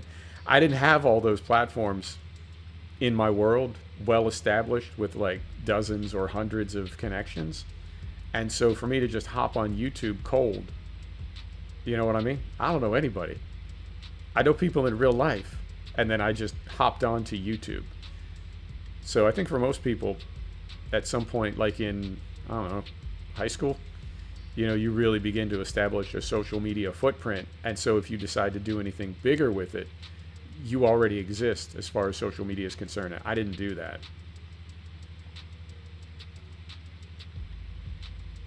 Yeah, you're right. You're right. And YouTube is a very crowded platform. And I feel like it's not really, the cream does not rise on YouTube. The noise rises. And that's, you know, when I say that, I don't want to sound like I'm bitter or, you know, resentful or something. When I saw that guy that I used to follow is up to 5 million subs, I'm super happy for him. That's awesome, man. I love it. But I also recognize that that is the type of channel that's going to grow in 2021. And my channel, I mean, I think it can grow, but we gotta crack the code, you know. And I know there's some pretty big YouTubers that talk about like their breakout video that got 2 million views, and it could have been just a quirk of the algorithm, but a lot of them, I think, now you bought those, which again is fine. You do you, man. You take care of yourself. But I've seen some of those videos that mysteriously got like 2 million views, and I think, yeah, no. Nope. You bought those. I've seen people with a couple thousand subs, and they got their smart chat enabled, right? And they're making money. And I think, yeah, there's no way you got these subs organically. Whether you got them from a sub for sub farm or a follow back farm, or whether you bought them, I don't know, but you did not get them organically. So, you know, there are people that are very aggressive about growing their channels, and I've been very, very chill about growing mine, which I think is consistent with the whole channel, you know. So, yeah, it's, I want to say I knew what I was doing when I did it, and I did, I guess, but I made a conscious choice not to pimp the channel on the channel, and as a result, we've grown very, very slowly. So, lesson learned, you know, but I want to try to stick to that. I don't want every stream and every video to just be essentially an ad for the next stream. That's no fun. I don't like seeing that, and I would assume that most of you don't want to see that either. So just need to find a nice balance.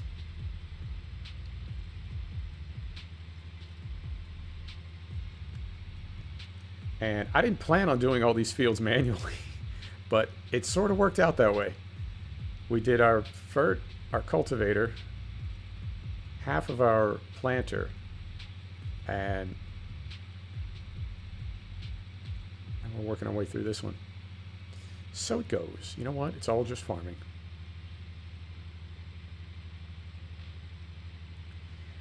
I think there is, Ernie. I think at the moment I might just be lost in the sauce on YouTube.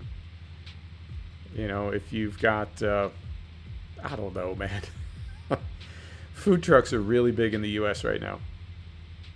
And they'll have like a food truck festival. They'll close down a street, you know. And, well, I guess with COVID. Maybe not this year. But they have a big food truck festival. And there are definitely different types of food trucks, you know. And some of them it's like, that's amazing, but it really doesn't fit in here. And I feel like that's how YouTube is at the moment. You know, it's not just what you do, but where you do it that matters.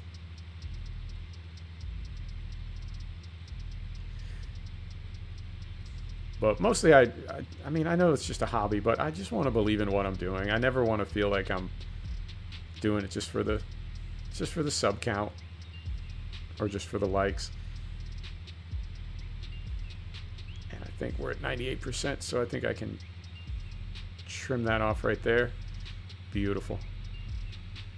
Just like giving a haircut. All right. And can we... yeah, we can flip this around.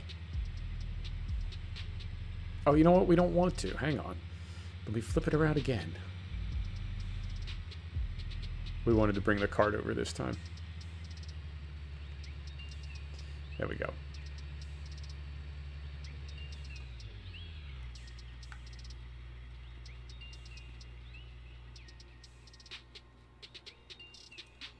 And there's 7,700 in here now. And 12 in there, that'll be 19, call it 20, and this thing holds what, like 24,000? That's not a lot. I do feel like the yield is down a little bit with Maize Plus. Not a bad thing. Just something we'll need to adjust for. All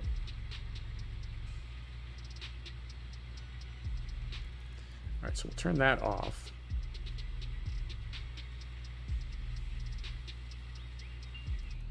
Hop back in here. Have a little coffee.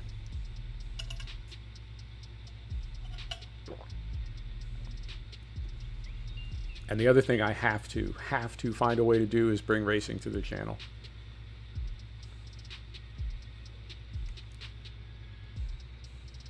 All right, so pipe in. Let's get turned around here.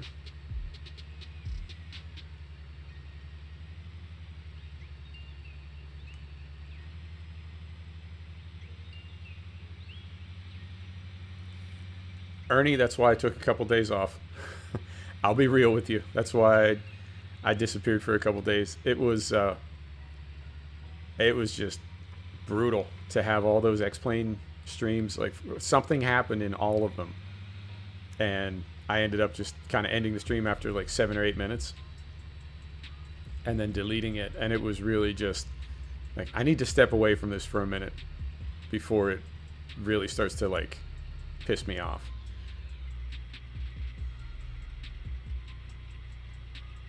Oh, thanks, Fried. I appreciate that. I mean, mostly what I'm doing, and I think we can just stay on our, yeah, we'll manually stay on a 180-degree course here. One of the tips that I got early days was make the kind of video that you would like to watch. And that's not necessarily like duplicating the video of your favorite YouTuber or streamer. But if you could describe your perfect video, you know, exactly what you would want it to be, just make that. And then trust that there are people out there that want to see it. Like of all the 8 billion people on the planet, trust that there are whatever percent, right? Whatever number of people would want to see content like that. But that's the easiest roadmap, because all you need to do is visualize that perfect video in your head, like exactly the kind of content that you want to see, and then just make it. And the other thing, like you were saying earlier, Ernie, is that if you're making content and you know it's crap and you know you hate making it, it's gonna be so clear in your videos and people will be able to spot it. And the sick thing is that on a platform like YouTube, I think there's a certain percentage of the audience that likes that, right? Like they don't want to see fail videos. They want to see fail streams. Like they want to see people get upset, rage quit. They want to see people doing things that they don't enjoy. It's just, that's the internet, man. It's kind of a nasty place. All right, so we'll get this little scruffy bit here. We'll put this on a worker. And then we'll take the cart. I think we can take the cart back to the farm now, empty it one time. And then by the time we get back here, hopefully this thing will be either full again or it will have stopped. And we can continue on our way. And then I think, I mean, when we're done with this corn, what else do we have to do today? We can start prepping this field again. But that's kind of how we started the video. We took care of animals last time. Yeah, let's see where we're at, because we're about an hour and 42 minutes in. Let's see where we're at on time when we get done with this cornfield completely and get everything back to the farm. Yeah. Yeah, they do, Ernie. I saw a stream. It was a drunk guy, and I guess he had like taped an iPhone to a broom handle. And he was just live streaming himself being drunk and kind of staggering around and dancing. And there were like 100 people watching. Somebody sent me a link to it. You know, this person is streaming. And it was somebody that I knew. And I clicked on the live stream and immediately clicked out of it. It was terrible. Hang on. Camera. There we go. And I think, man, 100 people. 100 people watching that. And that's the internet. I mean, some of those people I think were, I don't know, supporting their pal. But I think a lot of people were like, cool, let's see how terrible this can get. Let's see if he pukes. Let's see if he passes out. You know, there's a certain type of person who really does enjoy other people's misery. So, yeah. And I'm trying to thread that needle, man. I'm trying to find in that sort of swamp of ugliness, I'm trying to find the good people that are interested in a very specific type of content. So it'll work out. It's just going to take some time.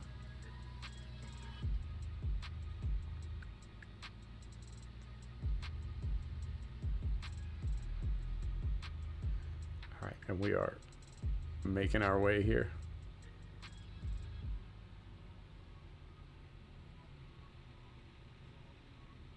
Beautiful. And anything else? Dirt Rally, X-Plane, Flight Sim, Train Sim, Truck Sim. Oh yeah, the turn signals. My turn signals are doing funny things now. I think it's because of the lighting. But I went and took a look, and I found a thread. Somebody else was having the same problem. And then, like, the very first response was, I find that to be very hard to believe. I'm not having that problem. And the OP was like, so, what are you saying? I made it up? Like, I went on a forum and made up a problem with a video game. For what reason now? And then a bunch of other people were like, yeah, I'm having the exact same problem. And this fanboy, I assume, was like, well, I'm going to need to see your hardware specs. This just all seems very odd. Okay. All right. Yeah, that's what we do, man. We review bomb forums with imaginary bugs for beta patches.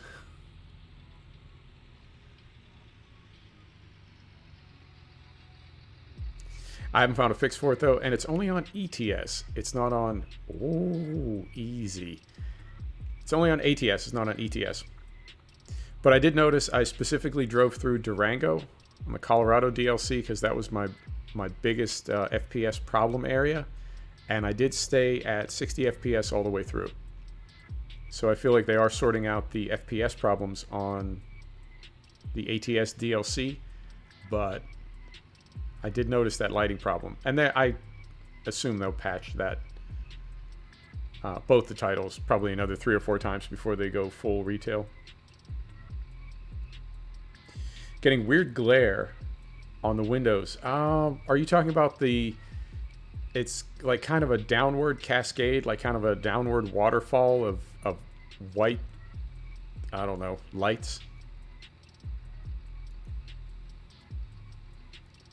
Because I was noticing that the first time I was in the beta, and I think what that's meant to be is like that weird sort of compound reflection you get when a vehicle passes you and their headlights hit your rearview mirror and then end up on your windscreen. But I don't know. I feel like they're sorting out quite a bit.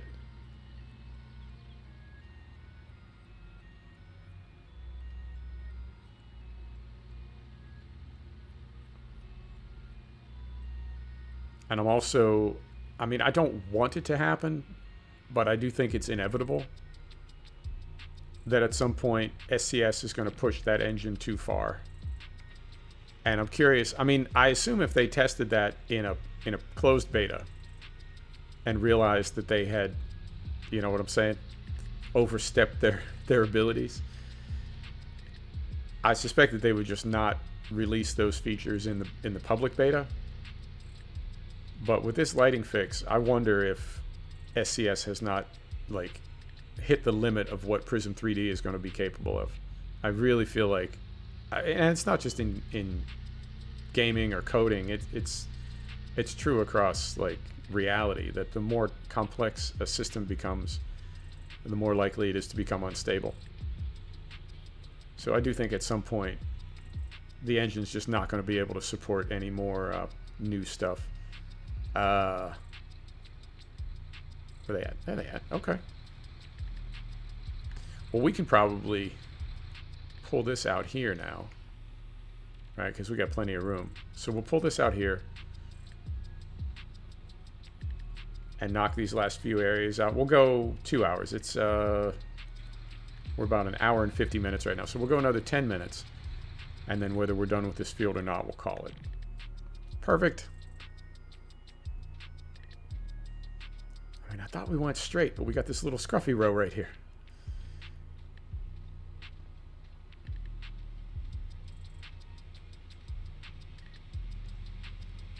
I mean,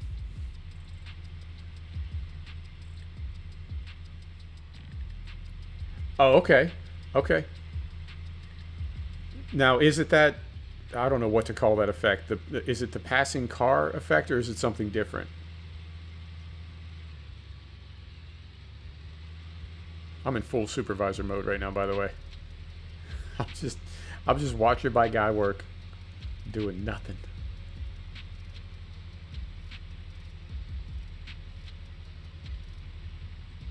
I mean, I get that this is the beta process, that you're essentially breaking things to fix things. but you're doing it in sort of a structured way. So I fully expect that within a beta release, there are going to be fixes that break things. It's how it works. No problem with that at all. But I hope that when we come out of this in 1.40, because it is such a big change, I hope we end up with a stable game. It's like that, but it's there even when no cars around. Yeah, and it's optional. I've seen that comment and I agree with it. You know, if somebody says, "Oh, you know, this beta's all screwed up," it's like, okay, well then go back to the full retail. You're not obligated to run the beta. I do like having the beta up. I do like participating and being able to contribute, maybe spot some bugs and help the devs out.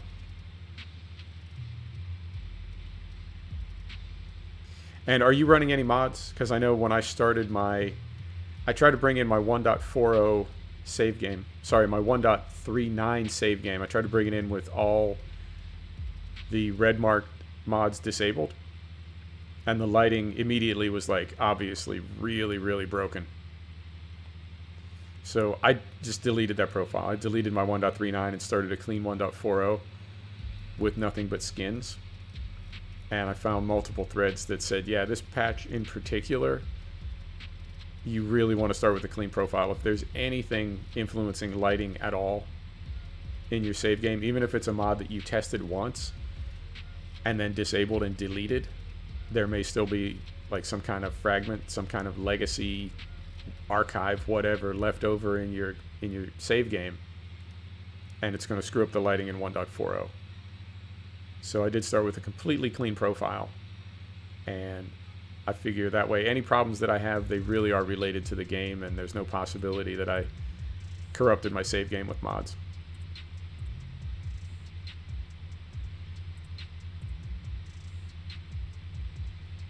And this is, I backed my draw distances down a little bit, but I took my scaling up to 200, and our frame rate is low, but it's consistent.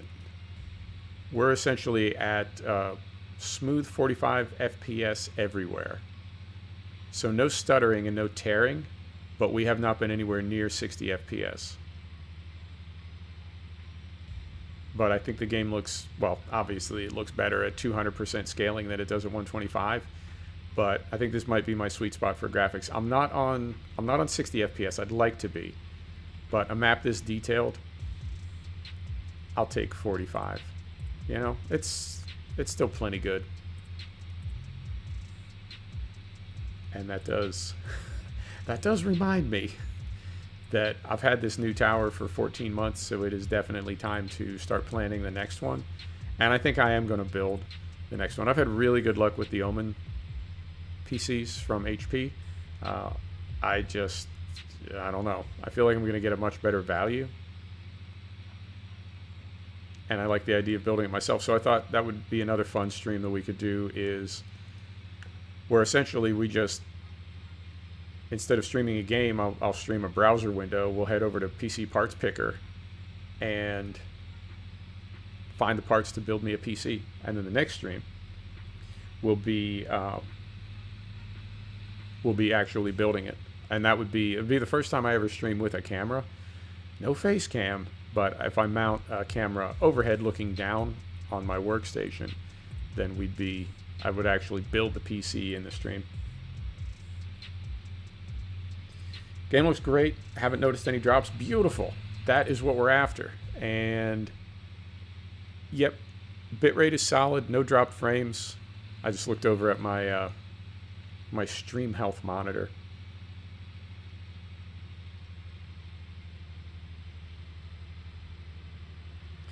Yeah, I noticed they are inflated, Owen, and I also noticed that a lot of systems are sold out.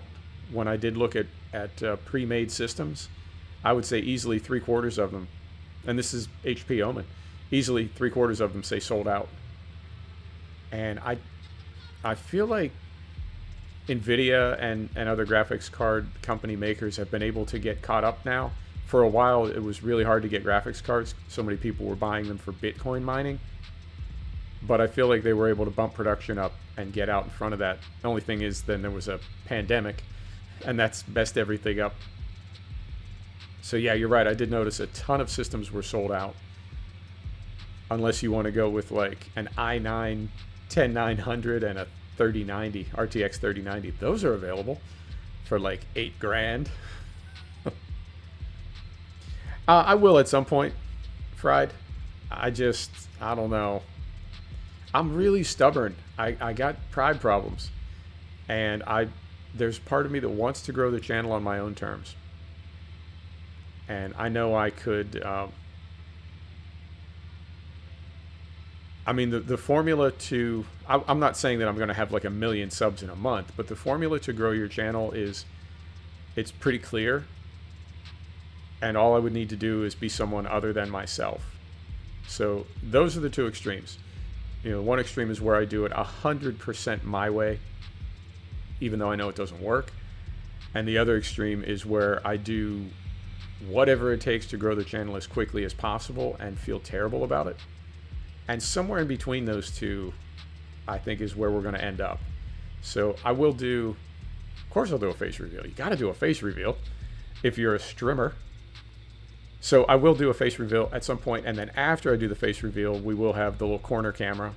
And if I get into racing and flight as much as I would like to, I would have a multiple camera setup going with like the shifter cam and the pedal cam and, you know, the yoke cam, the throttle cam. But that's, I'd say 2021, probably. But exactly when in 2021, no idea yet.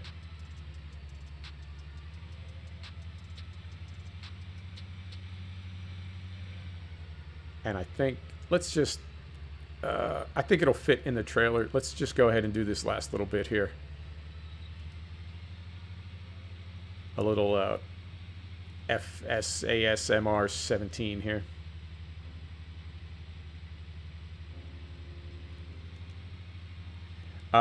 Setup cams. When you say setup cams, do you mean like from behind looking forward toward the rig? Yeah. I've thought about that. And again, you know, moving house in 2 weeks. I'll have to see what the new office looks like. But I would really like to get sound damping panels and LED lighting and build a proper studio. Because as it is now, I mean, this is just my regular office. And it's not super photogenic.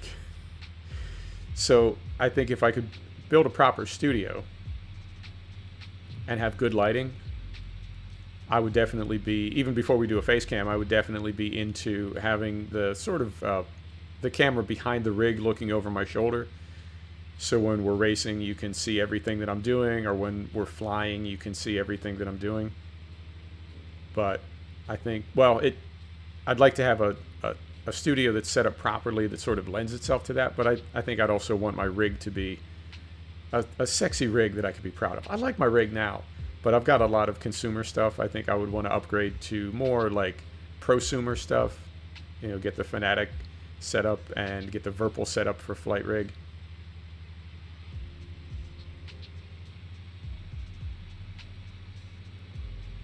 Yeah, I mean, I'm more than willing to learn from anybody and everybody. I've already got the stuff.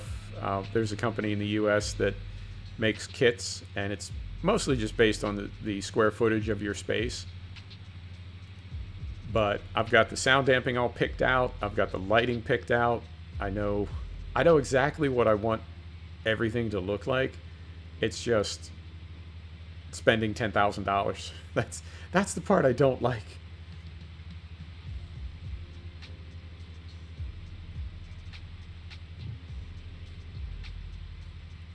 Yep, I know. I watch a lot of Twitch streamers. The only streamer that I really watch on YouTube is Flight Deck to Sim, but most of the streamers that I watch are UK based, and they play Tarkov.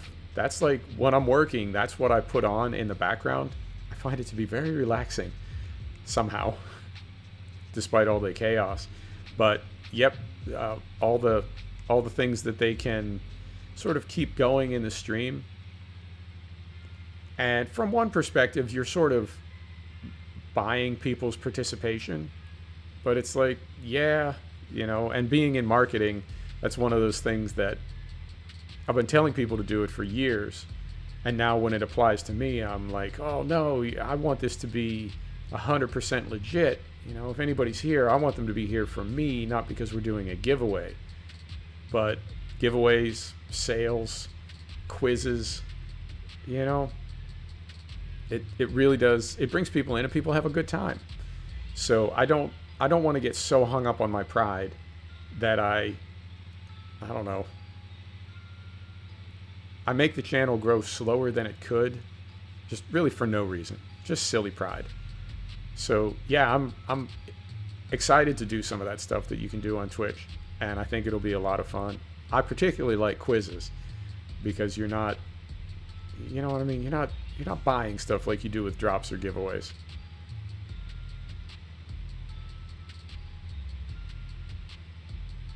Oh, I know it. One of the streamers that I watch, he's pulled sound files out of Tarkov, and you can spend your channel points to make the sounds play. So he'll be like creeping around. Tarkov's a very tense game.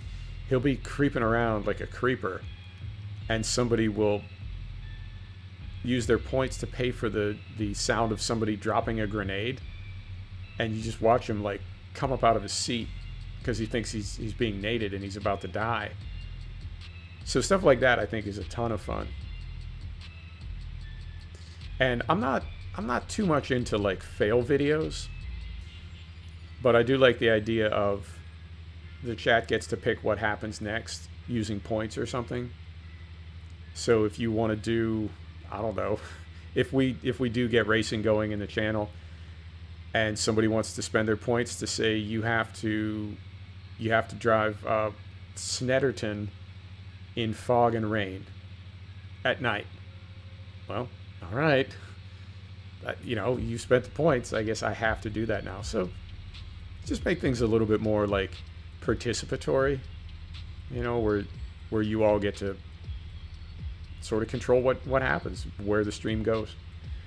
I would not be opposed to that at all.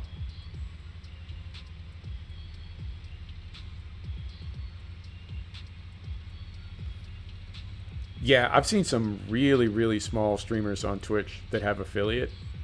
And I do think in that way, like we talked about, I do think it is a much more creator-friendly channel than YouTube is. YouTube, it feels like I'm climbing a mountain here.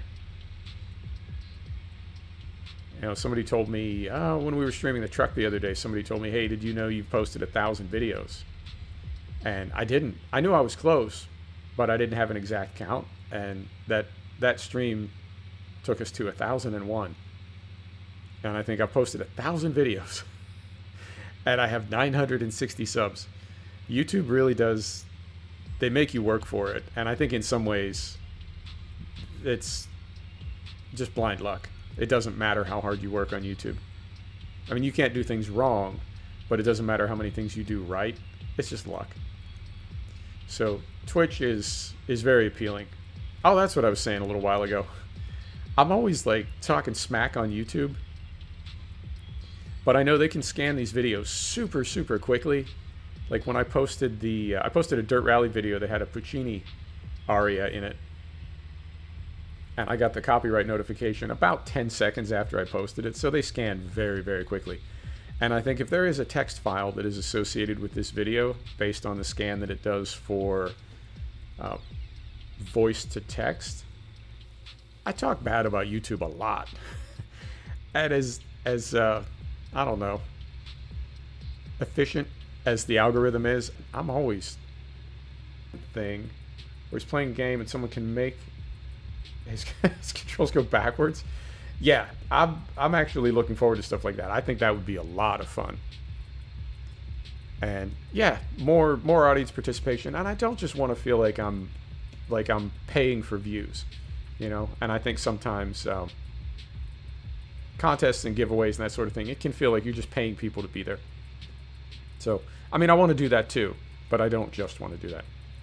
Anyway, our fields are done. I will do Lone Oak. Let's do Lone Oak on Thursday, and tomorrow I still owe you an X-Plane makeup stream. So tomorrow, once again, we will try to fly from Brussels to Vienna with air traffic control. We'll do that at 1 o'clock tomorrow. That's a very busy time on Iveo, so there should be plenty of ATC. And then Lone Oak on Thursday. There you go. There you have it. Thanks, everybody. You're awesome. See you tomorrow. Good night.